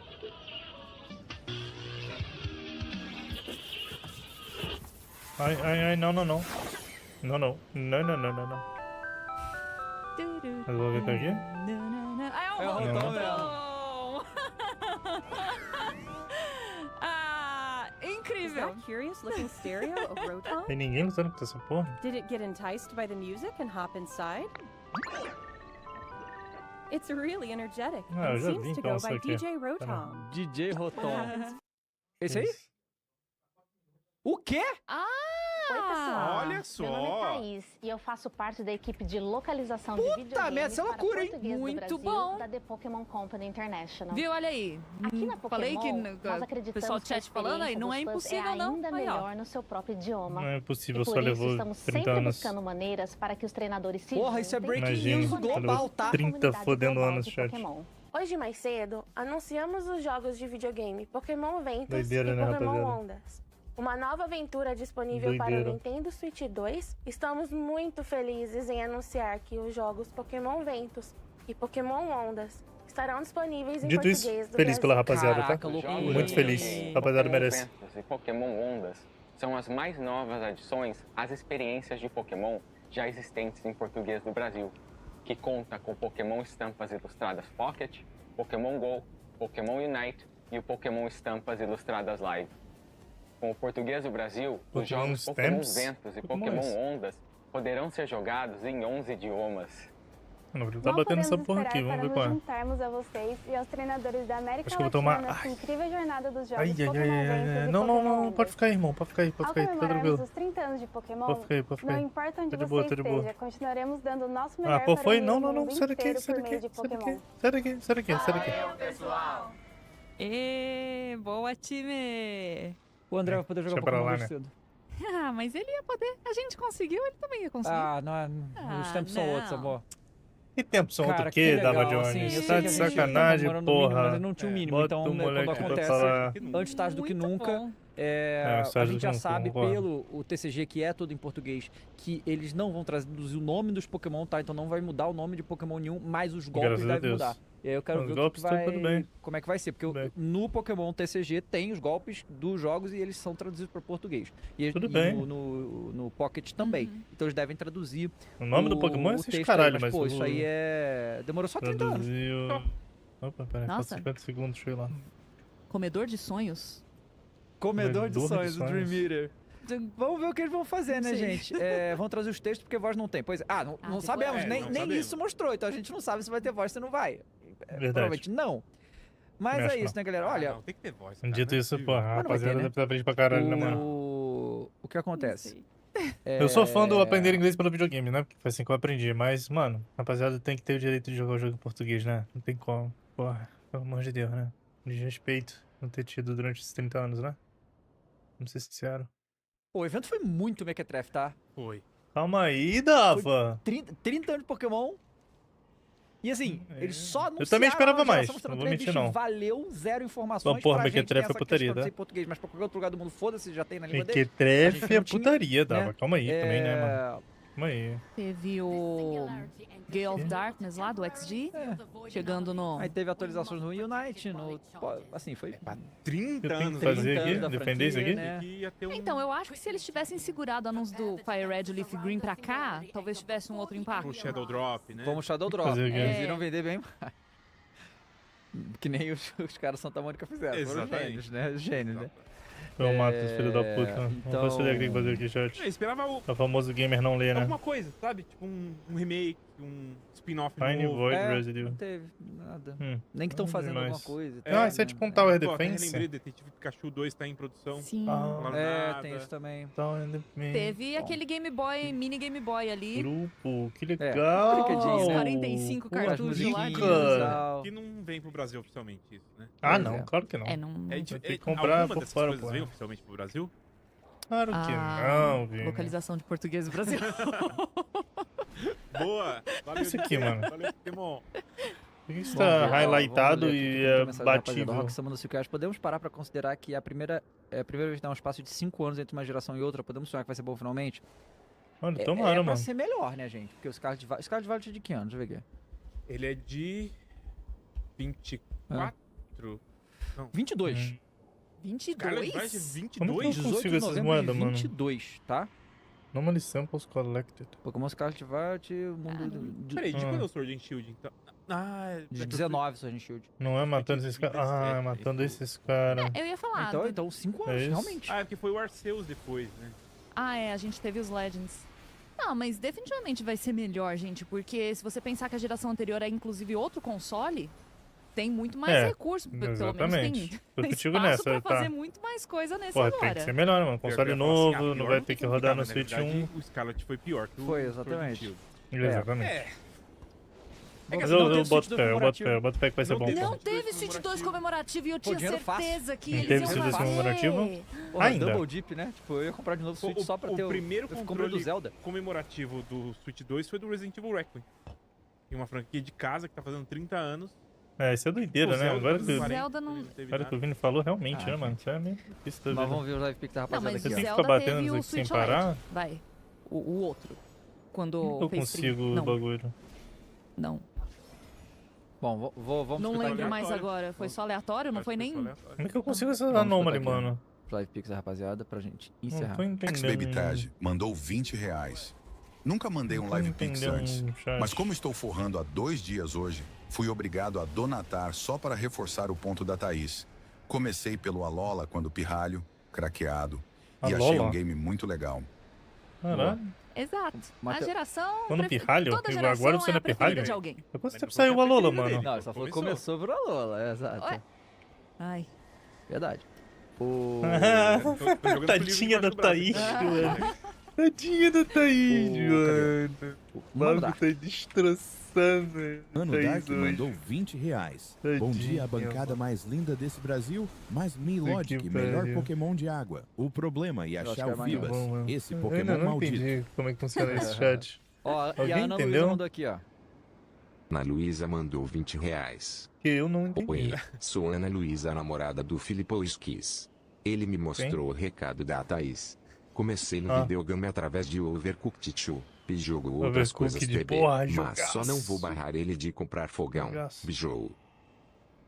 Só não vou barrar ele de comprar fogão?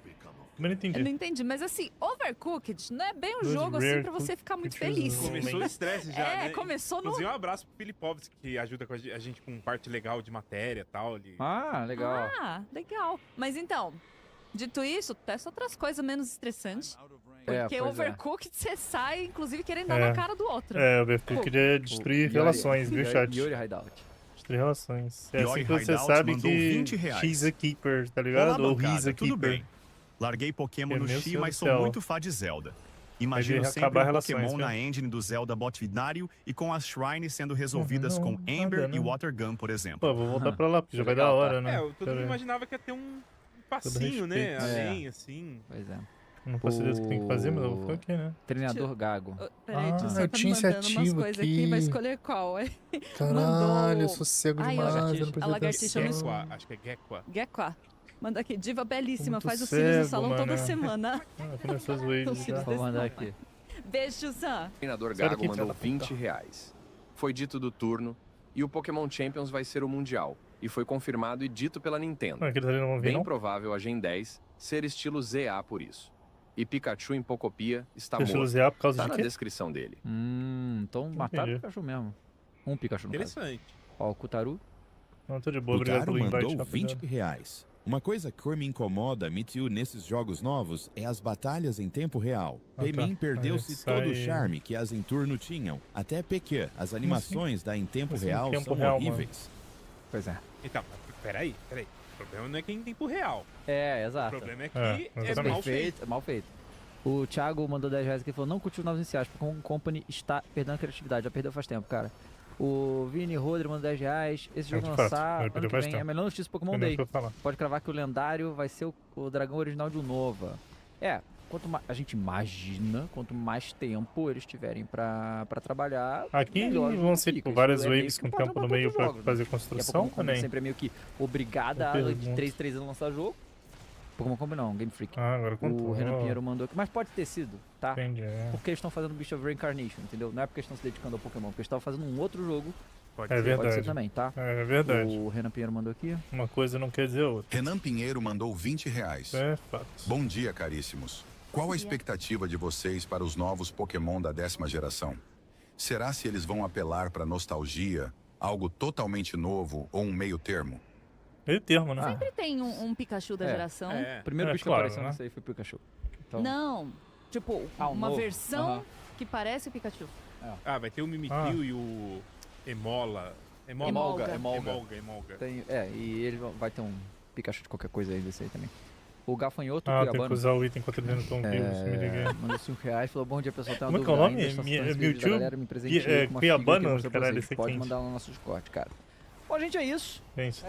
Eu realmente não estou decepcionado porque a minha expectativa já era muito baixa, mas mesmo assim nem o mínimo aconteceu, porque a gente pediu coisas muito nadinha e nem isso teve. Como assim? Mas você pediu, Dava? Surpreendido com o Pokémon português. Que, de você novo, queria? Eles fazendo o mínimo? Mas a gente não tinha o mínimo. São 30 anos sem ter o mínimo. Pelo menos agora vai ter. E, exatamente. É triste, acredito, né? Principalmente as crianças. Como as crianças diriam, cook mentality, sobra nada pro Betinha, mas aí. De turno, que se você às não vezes entender, a vida é isso, né, irmão? Difícil jogar. Às vezes a vida é não sobra nada pro Betinha, Betinha, né? Então isso é uma coisa Nem muito... sempre você pode ser o Shed, às vezes você tem que ser o Shed. Pelo menos pra galera que gosta aqui, tá bom? Tá ligado? Acabou, deixa eu botar o próximo. Mas, né? Hoje foi anunciado que o Pokémon, 30 anos depois, terá um jogo em português. Additional Defenses. Tá só esperamos 30 anos. Foi tranquilo, tá? Né? Tipo, eu tinha... Calma. Fica calmo. Tá bom? Dureza. É complicado, você faz Pokémon difícil. Depois, tá? É difícil e é maravilhoso. Essa que é a questão. Se sofrer... Não, olha... Mas a gente já vai lá. Bom dia. Boa noite, Vini. Boa noite, Dava. Vai ajudar, não? Boa noite a todos. Cara, semaninha cheia de coisa. Live de Pokémon hoje foi legal, apesar inclusive, já estão. Os fanboys de Pokémon estão putos com a gente, né? Que a gente lá também. Eita, porra, quebraram o bagulho.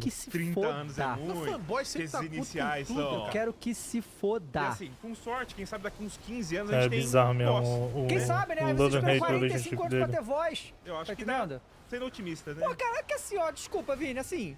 Desculpa qualquer um aí, qualquer um. Você ser fã doente, apaixonado pela marca e gastar o seu dinheiro descontroladamente em qualquer coisa que você quiser, tá tudo certo. Tá tudo certo. Sim. Pô, mas tem gente que aí é um pouco demais. O cara achar que 30 anos PQP, moleque. Sem luz ontem, tô te ouvindo. Depois sem internet. Eu vou ficar sem luz hoje, mano. Eu voltei agora. Caralho, ficou o dia inteiro ontem sem luz. Meu Senhor Jesus Cristo. Hoje sou eu que vou ficar sem luz, porque vai ter manutenção da M68 em casa, mano. Não aqui em casa, né? No poste na frente da minha casa. Esse é o problema real. Então vai tomar no cu. Tamo junto. Pelo amor de Deus, boa noite. Inclusive começa daqui 3 horas na teoria, né? Vamos ver. Depois desse relato, eu estou vai ficar até quando? Olha, a princípio vai ser de meio-dia às 8. Agora, ô Luizão, agora vamos que ver. Felicidade. Só Deus sabe, né? Tem só uma eu não ficaria surpreso se fosse até que se for da hora, tá ligado? Sexta-feira, vamos lá falar. Sinceramente. Não vi o evento. A gente vai ver, porque não tem muita coisa pra ver também não, mas tava entrando ao vivo, na verdade, mas vi que os senhores estavam ao vivo aqui. Vamos falar aí. Quero ver o que as novidades em breve aí do nosso querido Nintendo. Mas aí, como é que estamos aí? Coisa aí pra falar, né? Para tudo isso, né? Como é que estamos aí, negão? Tudo de boa? Então, perfeito. Vamos falar de games. Eu gosto de games. Arrumou o horário, pelo menos, já que falta luz? Games. Então vamos lá. Boa noite, Fênix. Tá boca cheia até agora. Boa noite. Porque dependendo de como falta luz, eu não sei você, eu fico tiltado, eu fico sem sono, tá ligado? Porque eu fico tiltado que eu fiquei sem luz. Não, nada. Não sei se você tem essa experiência, mas eu tenho. Delícia de... Tá ligado?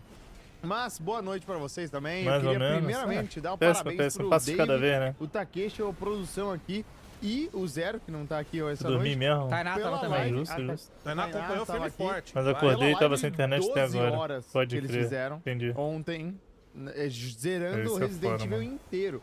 Foi muito legal. Olha, mano, pelo menos aí pega 5G, pega, né? Inteira, foi muito divertido, então parabéns pra vocês, que não é fácil, né? 12 horas seguidas. E o segundo ponto fiquei surpreso que o Cross não falou de Resident Evil. Pega 4G? Olha, mano. Aqui em casa só pega do lado de fora. Mas é que assim, a gente vai falar ainda, que tava na introdução, vamos falar de Resident. Aliás, como eu falei, a gente fez uma baita resenha, aliás, que se vocês perderam, vamos ver, hein? Tá ótimo, sobre o jogo, essas alturas vocês já estão jogando também, não tem porquê. Exatamente. Quem quiser ver, e ó, já vou adiantando pra galera um spoiler aí, que semana que vem na outra teremos nosso programa de platina mais uma vez. Boa. E a gente vai falar bastante da platina do Resident Evil. O que você tá vendo aí? Tá? Eu tava vendo os anúncios do... Também vai ter coisa de Resident do bagulho do Pokémon Day, tava vendo o bagulho do Flow Games reagindo, né? Que o Dava é doente por Pokémon. Galera, ó, eu queria ver a opinião dele e tal. Ele foi meio hater da... Meio foda, né? Foi hater da parada. Tem uma questão que precisa de live muito grande. Nunca vi essa tech, tá ligado? Um fanboy hater é doideiro, tá? Meio que ele tá processando. Não já vi sons assim, né? No WoW, que não falta fanboy hater, por exemplo. Quem tava na live ontem viu, mas enfim, tudo completo com a gente. Teve uma galera que desde de manhã, porque a gente começou a live 8 horas da manhã, tá bom? Boa. Ó, obrigado, mas depois agora ele vai falar um bagulho do Xbox. Vai ser agora que eu vou botar. Bom, vamos falar do Xbox então. Vamos ver o que eu vou falar do Xbox. Fica os magos do Flow Games sem falar. Passou muito pouco tempo. Já pensei que já tinha coisa. Que aconteceu tanta coisa. Pra quem não tá ligado. Foi maluquice os bagulho que aconteceu da Sarah Bond e do. Um pouco antes. E do. Porra, como é o nome dele? Da gente começar o programa aqui na sexta. Tá achando? A IGN maluquice do nada, dropou mano. a bomba. Tum, IGN gringa. Como é que dropa a bomba? Tum. Tá. Dropou a bomba falando. Sahur. Ou não? Falando que o Phil Spencer ia se aposentar. Sarah Bond iria pedir pra sair. Ser demitido. O Matt Booty, que é um cara que só, assim, não tem tecnologia do Matt Booty, já começou o mago a engasgar já. Ele foi promovido. Lá vem o Attack on Titan. Promovido. Daqui a pouco. E uma nova pessoa entrou no poder do Xbox, uma pessoa chamada Asha Sharma, que ninguém nunca tinha ouvido falar. Isso aí é putaria, tá? Alguém da divisão de AI que não tem nenhum histórico de gaming virar chefe da divisão de game de Xbox é maluquice. Eu não tenho nada contra ela ser líder da divisão de IA, mas assim... E o que foi a informação que a gente obteve depois... Porra, uma pessoa sem nenhuma experiência de gaming, do nada vira líder da... essas coisas naquele momento. Divisão de games é uma das maiores empresas de gaming do planeta, é putaria, tá ligado? A Microsoft foi coisa de trilhões. Literalmente. Porque o que aconteceu? O que vazou? Vazou os e-mails que o Phil e o Matt Booty mandaram para as equipes internas. Mas assim, gente, 100% das vezes vaza isso quando esse tipo de coisa acontece. Claro, na uma informação dessas, milhares de pessoas vão ter acesso a isso. É óbvio que ia vazar. Como é que isso trabalha, gente? Não é? Se eu fosse um dos caras lá, é um choque isso. É como que a empresa, né? Também que se for da empresa, não vai saber que eu mesmo. Aí a informação que a gente teve foi que lá dentro tinha todo mundo ficado louco, que essa informação vazou. Cara, é difícil entender isso, cara. Como que eles não acharam que isso ia vazar, gente? Sabe? Exatamente. Beleza. Empresa com milhares e milhares de dicionários, porra. Tudo vaza, irmão. Isso revelou... Tem nem como dar pinpoint em quem foi que vazou. Expôs algumas coisas, tá? Claro, primeiro, que o Phil não... Aí começaram as apurações. Da Microsoft não veio, eles não falaram mais nada, tá? Que o Phil não ia se aposentar agora. Ia demorar mais um tempo até ele tomar essa decisão, ia fazer algo diferente, não sei o que e tal. Que a Sarah Bond, no dia que rolou essa parada, ela tava postando coisa normal, no Twitter, no LinkedIn. Coisa de Xbox falando pra ela sair do nada depois. Então assim, né? Aí isso foi o que aconteceu semana passada. Foi bem estranho. Só que isso é uma... Parênteses, oficialmente falaram que o Phil Spencer já estava alinhado há meses, né? Tava, minha pica que tava alinhada, filho. Tá maluco. Que ela já estava conversando com a Asha Sharma há um tempo pra fazer a transição. Mas essa é a parte... E a Sarah também. Mas na carta do Phil ele falou exatamente aquele negócio de desde dezembro do ano passado eles estão pensando, né? E o que... ainda mais depois do último relatório fiscal deles, que foi tão negativo pra Xbox, especialmente... É estranho esse momento agora, entendeu? Mas acho que agora começam os burburinhos. Exatamente. Pode ter sido mesmo. E aí o que acontece? Eu acompanhei muitos canais americanos que estavam falando sobre isso, eles estão muito mais próximos, né? Porque são de lá e tudo. E a maioria não está comprando nenhuma dessas narrativas da Microsoft, as narrativas oficiais, tá? Todo mundo tá achando mesmo que a Sarah Bond foi mandada embora. Nada que ela pediu pra sair. E que o Phil não iria se aposentar agora, porque sabe por quê? O Phil, principalmente, cara, esse ano, Xbox faz 25 anos. Claro que não, mano. Não queria sair agora. Antes disso, né? O presente do Phil ia ser, foi indo embora. Porra, uma coisa de doida, né? E aí começaram a sair outras coisas. E uma delas foi que a Sarah Bond... O cara trabalhou 40 anos na Microsoft, mano. Foi CEO da empresa, sei lá, 15 anos. Até parece que o cara meteu o pé do nada assim, mano. A Sarah Bond, pra quem não conhece, galera, ela meio que tava sendo desenhado que ela iria substituir o Phil. Tipo, o Phil estava meio que fazendo... Ia ser isso. O Phil ia se aposentar, era uma coisa que a gente já imaginava, não agora, mas imaginava. Até porque o Phil ficou 38 anos na empresa, né? É o famoso tô cansado chefe, né? Porque não é possível, né? I'm tired, e ela seria a sucessora dele. Não foi o caso. I'm tired, boss. Help me, please. Uma reportagem do The Verge, do Tom Warren, que é uma fonte muito confiável, tá? Trouxe luz sobre isso. Especialmente pra Microsoft. Ele cobre muito Microsoft. Até que surjam novas informações, parece que o movimento da empresa era mais no sentido de queimar a Sarah Bond internamente como CEO e CFO. A Microsoft enxergando o Xbox de forma diferente, tá? Satya Nadella e Amy Hood preferiram promover a Asha Sharma, antiga executiva de IA, para a liderança do Xbox. O The Verge conversou com mais de uma dúzia de empregados da Microsoft e todos falaram que isso parecia algo inevitável. Teoricamente, essa notícia só teria sido dada dia 23, segunda, mas como o IGN americano tava querendo vazar a história, a Microsoft foi obrigada a apressar tudo e aí foi desse jeito que saiu. Vai notar que todos os líderes, Satya Nadella, que é o CEO da Microsoft total, tá? Matt Booty e Asha Sharma dedicaram citações em texto ao Phil Spencer, mas nenhum deles citou os trabalhos de Sarah Bond, verdade. É verdade. Quando eles falam, eles não comentam da Sarah, só falam do Phil. Phil, por sua vez, foi o único que reconheceu, citou e agradeceu pelo trabalho. E também, se não falasse do Phil, né, meu irmão? Maluquice, né? Rapaziada, amo o Phil. Sarah Bond, que acabou capitaneando a estratégia de marketing pautada em mostrar ao mundo que tudo é o Xbox, acabou ofendendo funcionários do Xbox internamente. E a estratégia confusa de ter ficado aquém das metas só piorou a situação. Já são 3 anos fiscais seguidos com as vendas do console despencando sem parar. E o The Verge afirma que os funcionários estão felizes com a saída da Sarah Bond, que praticamente apostou sua carreira no sucesso dessa campanha de marketing. Com o fracasso, ela ficou sem Mano, mas sinceramente, eu achei a campanha boa, mano. Então, empresa que não sabia adaptar a forma de lucro, porra. Tá?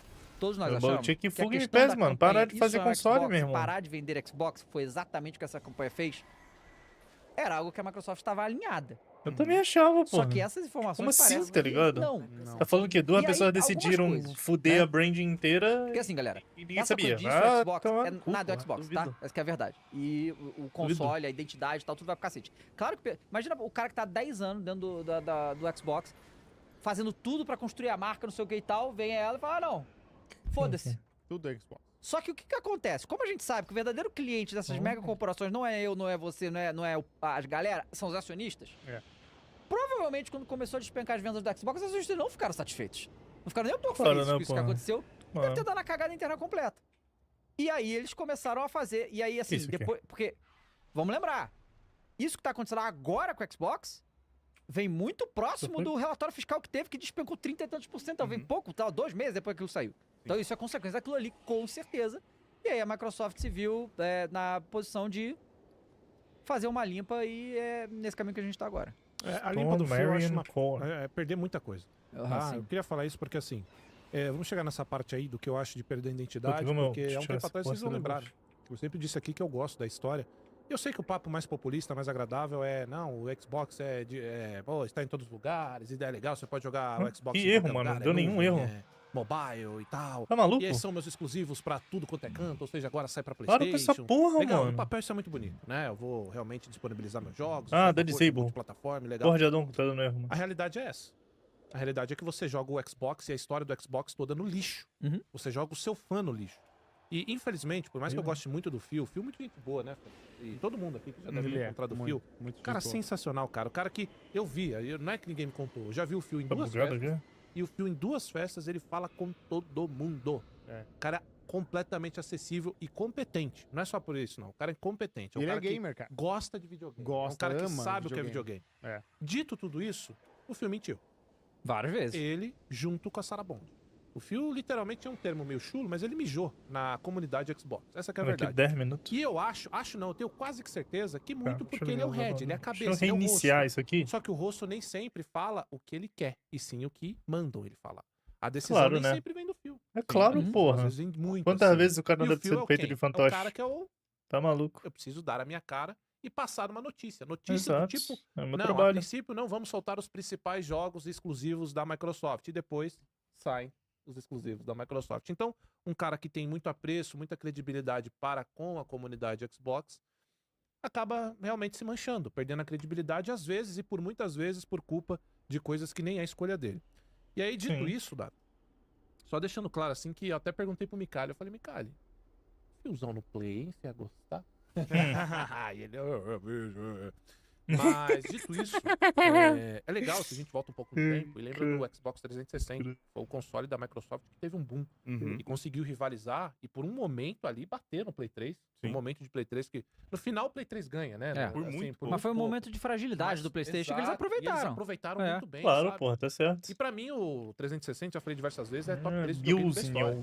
É um console absurdo.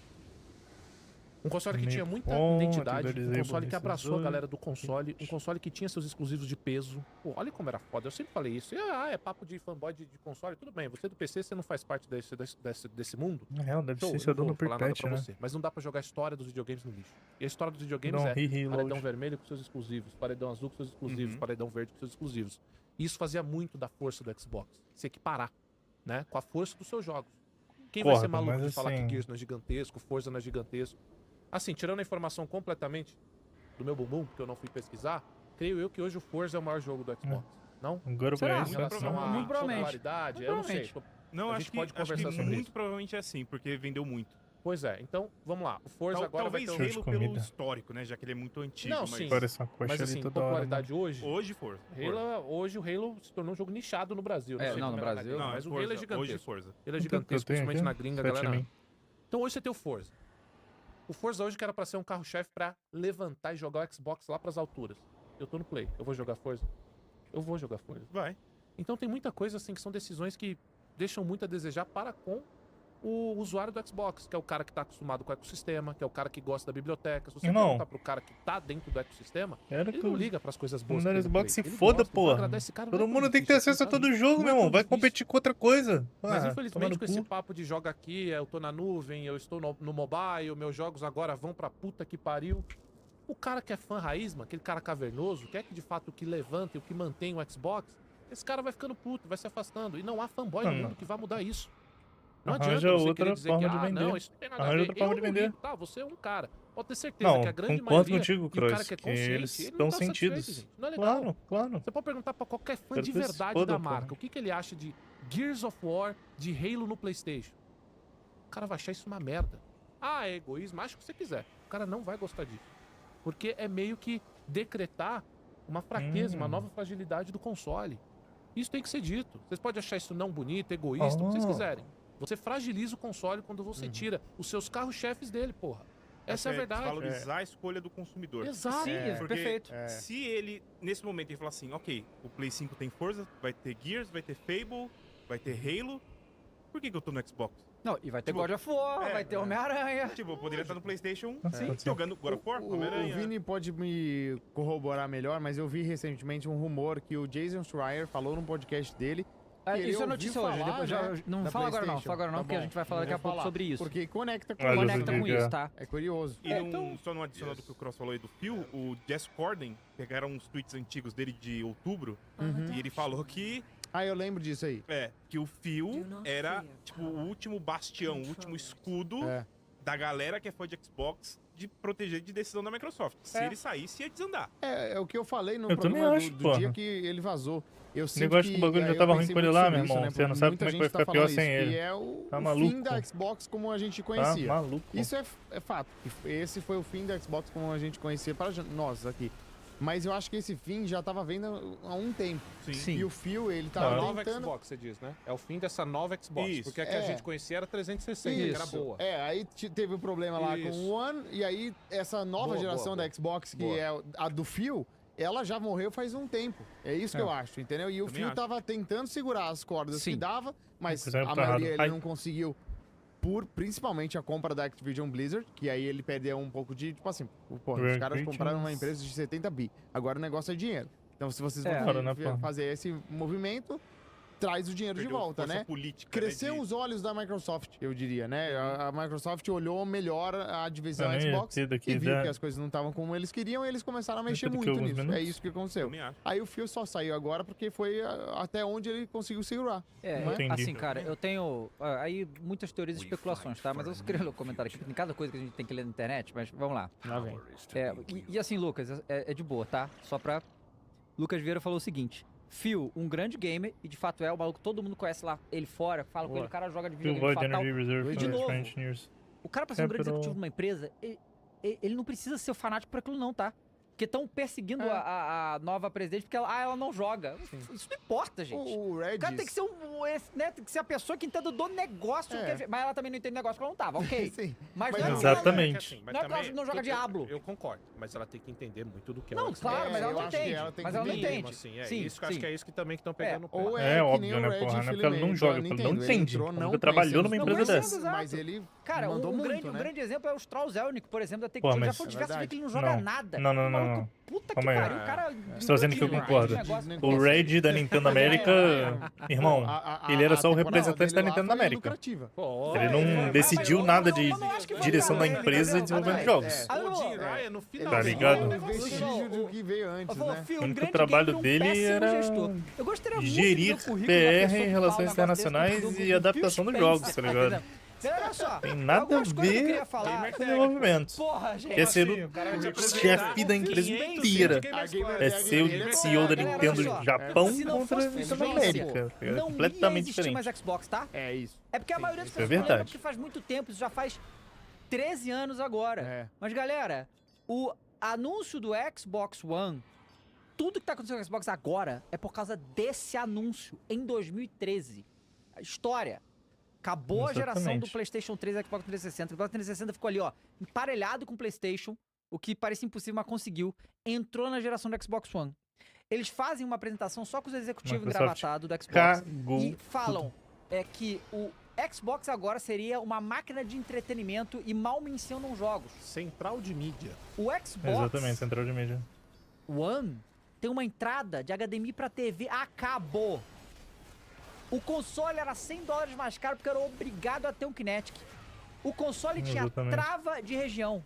O console a trama de região era maluquíssima, né? Eu ainda me lembro de ter assistido isso. Isso é maluquíssimo. Nenhum jogo você ia conseguir jogar sem estar online 100% do tempo.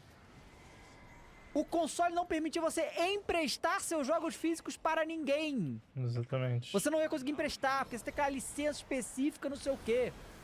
O chefe da Xbox na época falou que se você não gostou disso, você pode pegar o Xbox 360. Você tem ideia do tamanho da cagada colossal que foi isso do Xbox One? E o Phil Spencer entrou e mudou tudo isso. Assim, ó. Quando botaram ele na liderança, ele na hora corta toda essa merda. Não tem mais trava de região, pode prestar seu jogo, não precisa ficar online, tirou o Kinetic. Você tá entendendo?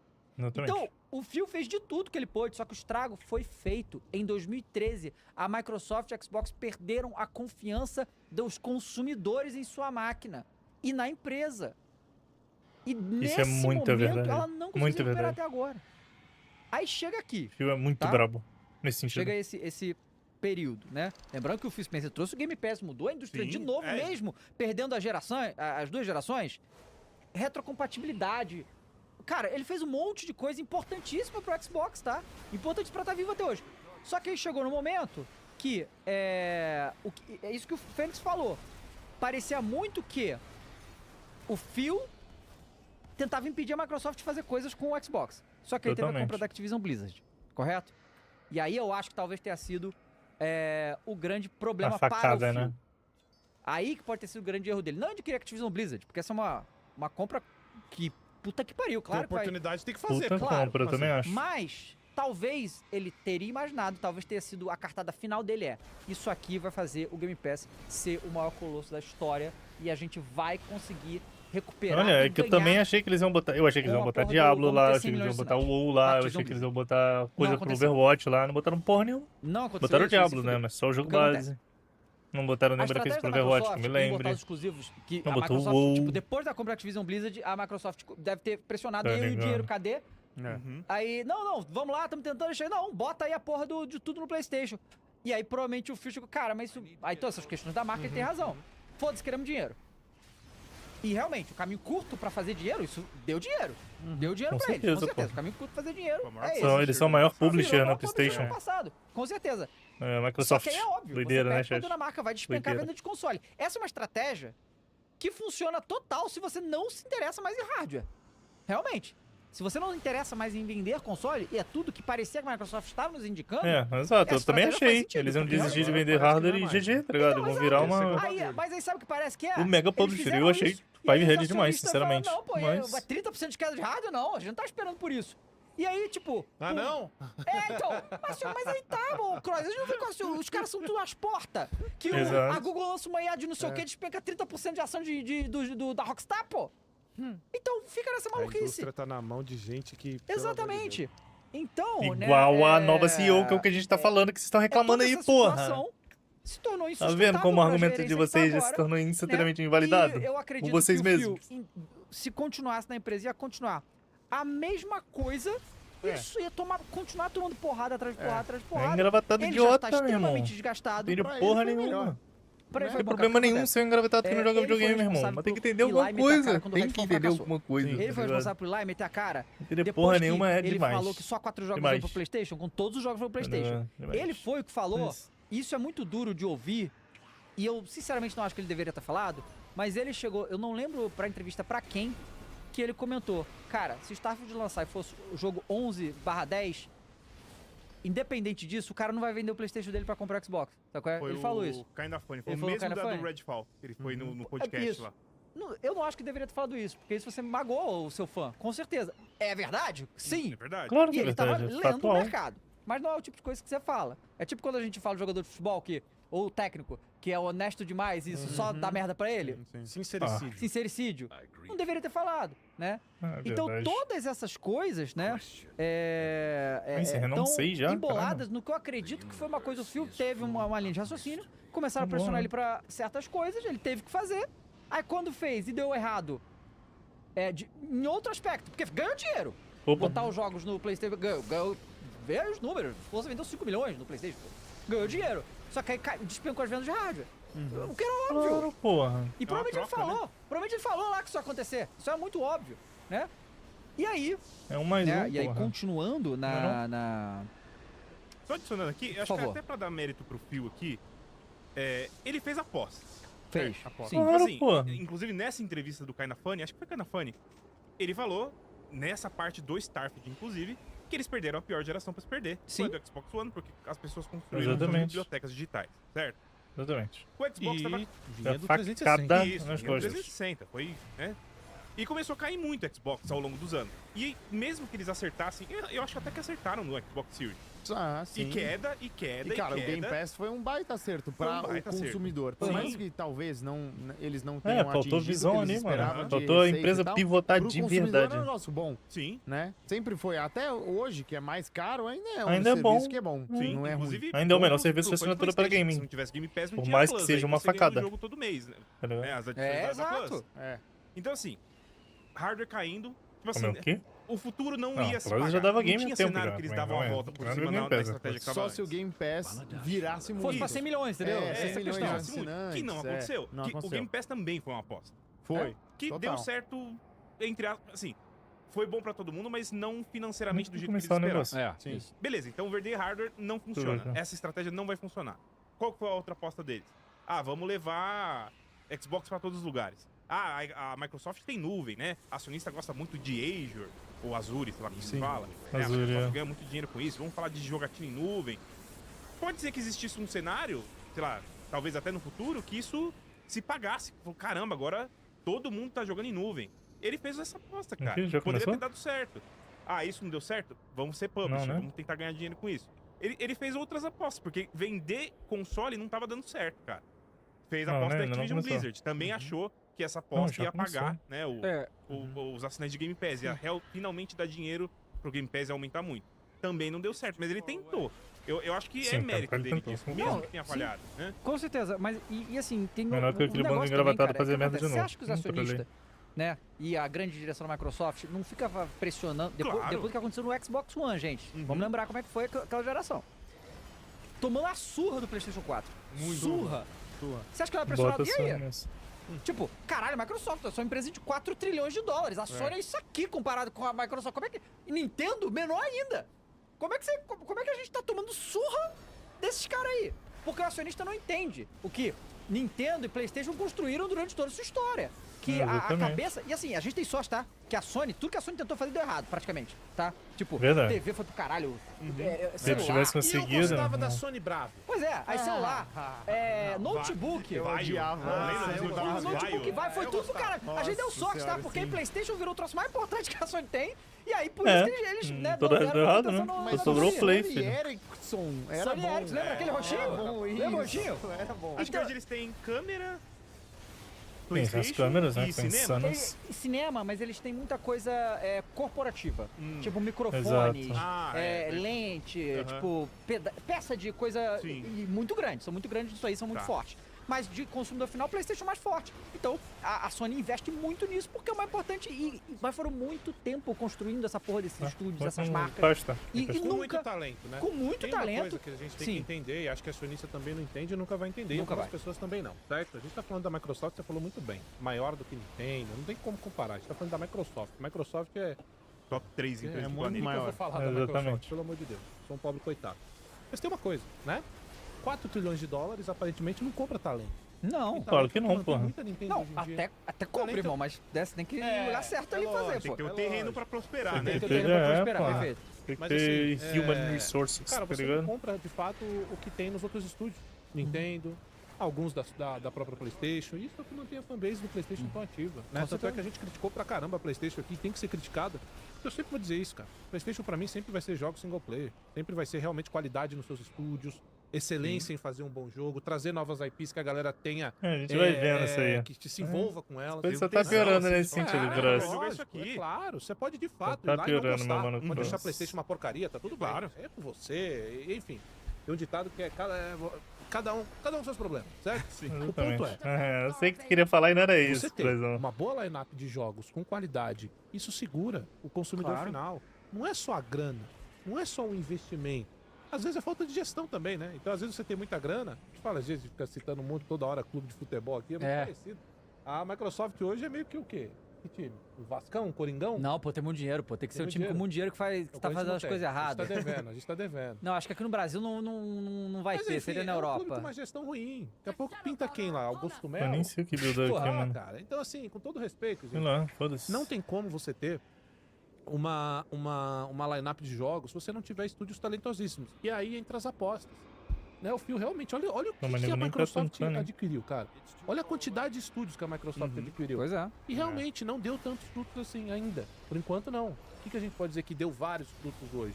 Inclusive, pra Microsoft. Você falou de talentos aí, a Microsoft, né, cagou em cima de alguns. A The Initiative ficou anos ali, gente da Square Enix, ignoraram muitos estúdios pequenos e médios que eles mesmos compraram e botaram de lado. A Tango. Essa Arcane do Redfall fecharam também. Cancelaram o Perfect Dark, fecharam a The Initiative. Tipo, eles compraram talento. Mas eu vou ser sincero que no caso da Arcane eles fizeram um jogo ruim, né? Aí no caso deles. Pô, mas assim, um jogo ruim você fecha o estúdio, pô, eu acho que não é muito. Parece que isso é foda, né? Eu ia comentar isso. Toda essa notícia, toda essa discussão só me leva a pensar uma coisa. Como a indústria hoje só tá viva mesmo e a gente tá tão feliz com os games por causa dos jogos indies, cara. Porque quando a gente olha pra esses estúdios grandes e era quem devia trazer a segurança, a gente tem um erro, corta o estúdio. E às vezes nem é um erro. Às vezes o jogo não lança, às vezes só não bateu expectativas. Ou às vezes eles mandam fazer live service e corta o estúdio. Até é foda, né? Em Francisco Batichico também, né? Mas a Sony, a Bluepoint, fez um jogo muito bom. Sim. E foram até quando acerta, né, cara? Até quando acerta. E assim, quando acerta, a gente tem em mente que o problema foi a gestão deles. Sim, né? É claro. Então, porque a gente que paga o preço da má gestão deles no final, porque a gente fica sem o estúdio.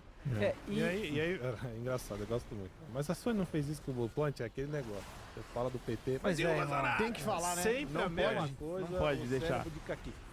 Fez com a Bluepoint, cara. Ninguém aqui tá esquecendo o que acontece. Aqui o assunto, por enquanto, é Xbox, mas fez. A Sony também é vilã, entendeu? A gente vai falar de PlayStation.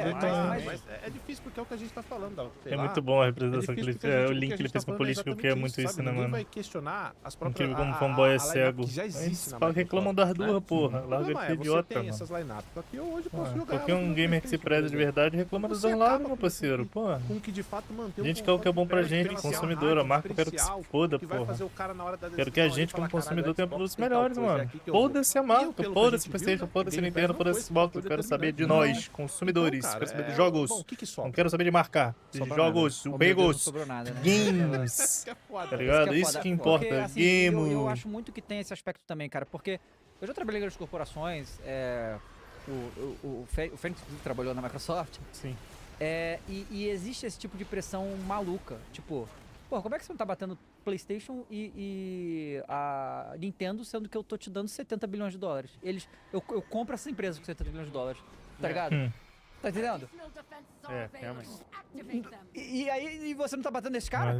São muito melhores que a gente. Aqui é só o Light Barricade, né? Algum Light Barricade pra executivos ou investidor chegar assim, esse jogo aqui indie, como que ele tá vendendo 100 vezes mais que os jogos que a gente paga milhões pra fazer, né? Tipo, porque a indústria, diferente da indústria do cinema, que é só filme grande que a gente vê, né? A indústria de games tem esses jogos pequenos que estão fazendo o que as empresas grandes querem que os jogos deles façam, mas não fazem. E isso deve ser um tapa muito grande na cara achei que o resto da rapaziada ia ajudar a construir porra nenhuma, né? Eles estão tentando aí, fracassando miseravelmente, enquanto um cara sozinho no quarto conseguiu. Então, tem isso também. Tipo, como que a EA vê os caras que saíram da DICE, fizeram a Embark e estão vendendo... Cara, Arc Raiders vendeu quanto? 12 milhões a última vez. 12 milhões de cópias, ou 15 milhões? 14 ou 15. Muitas cópias. Muitas cópias. Em 3 meses, né? Ponto se mantém. A própria Ubisoft também, né? Sim. Os caras aí do Expedition, do Expedition, Mas, cara, é difícil, né? É uma discussão que realmente tem que... Nessas horas ninguém cita o High Guard, né, mano? O fato que os caras saíram lá do... podcast e falar a real. Do estúdio que fez Apex. Vai falar, a realidade fizeram aquela seguinte, meu irmão. Me convidaram aí. Dito isso, o problema lá foi outra coisa. Entendeu? Eu não queria ter me aposentado. Tá pra sair não foi o jogo em si, embora o jogo pudesse ser muito melhor. O problema lá foram outras coisas. 25 anos de aniversário, né? Faltou feedback, faltou visão de mercado, faltou várias outras coisas. O jogo em si não é tipo horroroso. Não faz o menor sentido. Mas faltaram várias outras foi coisas. Realmente convidado a se retirar. Adjacentes ao jogo. Aqui é muito triste, mas é o que está acontecendo com uma marca que entendeu é o fatiga do mercado, né? Acho que também não... Entender de como marketar o jogo, né? Que o jogo parecia um jogo sem alma feito por uma empresa grande, quando na verdade era um estúdio independente. Há tempo pra revirar? Claro que há. A gente tá falando de uma empresa Faltou trilionária, uma empresa que a qualquer gestão momento pra caralho ali, né? inclusive acelerar uma Gestão e geração que administração de talvez empresa, a Sony né? queira adiar, que é trazer no Xbox, como foi o 360. Então, vamos acelerar de novo o lançamento, né? Trazer de volta, isso pode reacontecer. Agora, pelo que a gente vê aí nessa bagunça que é a Microsoft, é difícil de acreditar. Inclusive, fim do Xbox que a gente conhece agora não quer dizer que acabou, quer dizer que pode, a nova fase pode ser melhor. Pode, vamos ver. Poder pode, né? Mas calma aí, né? Olha, rapaziada, dá uma moral aí, pelo respeito. Pô.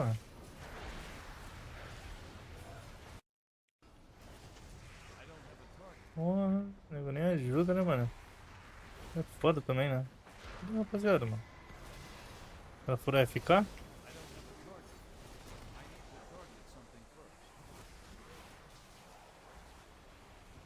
Chat. Ah, mano.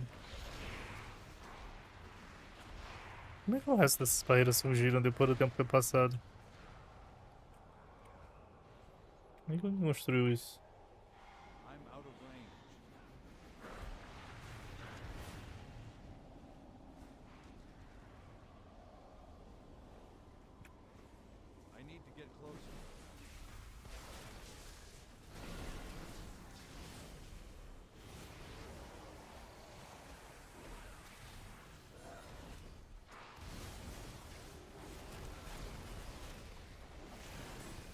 Dali. Couponing for beginners. Oh. Joguei 5?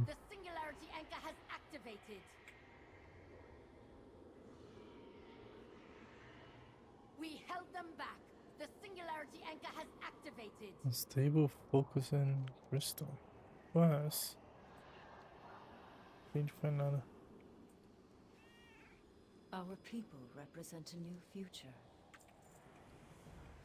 Quanto é que tá a minha reputation com eles agora? Quanto bem mais alto.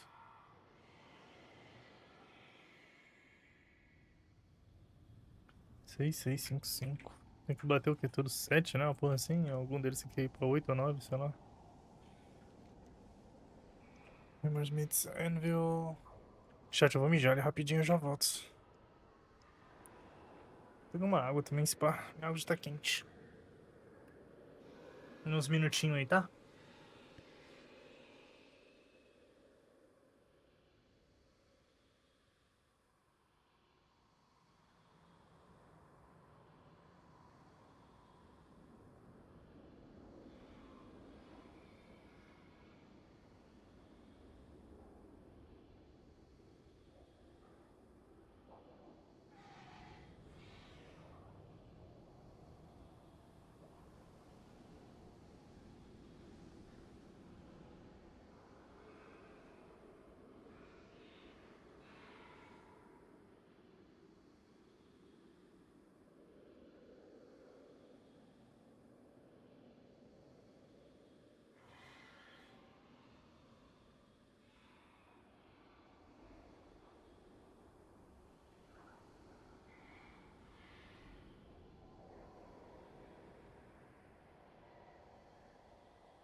Não, tu me descer, mano?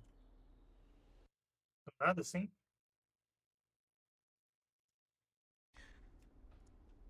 What the fuck?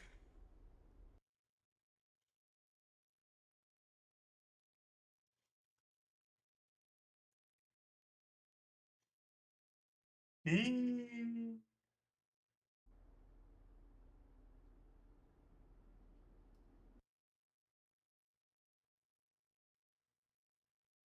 Mas nem dia 3, mano.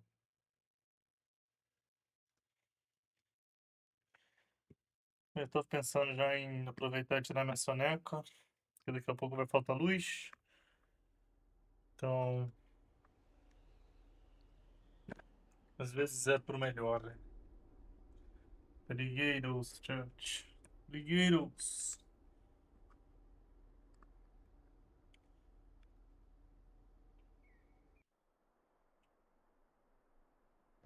Não tá funcionando assim. Bem, de qualquer forma, eu vou aproveitar essa oportunidade, chat. Eu vou descansar um pouquinho, porque vai faltar luz daqui a pouquinho. Agora eu tenho que dormir, ligar o ar e esse caralho, porque... O meu monitor que tá piscando? What the fuck? Então eu vou aproveitar pra descansar um pouquinho.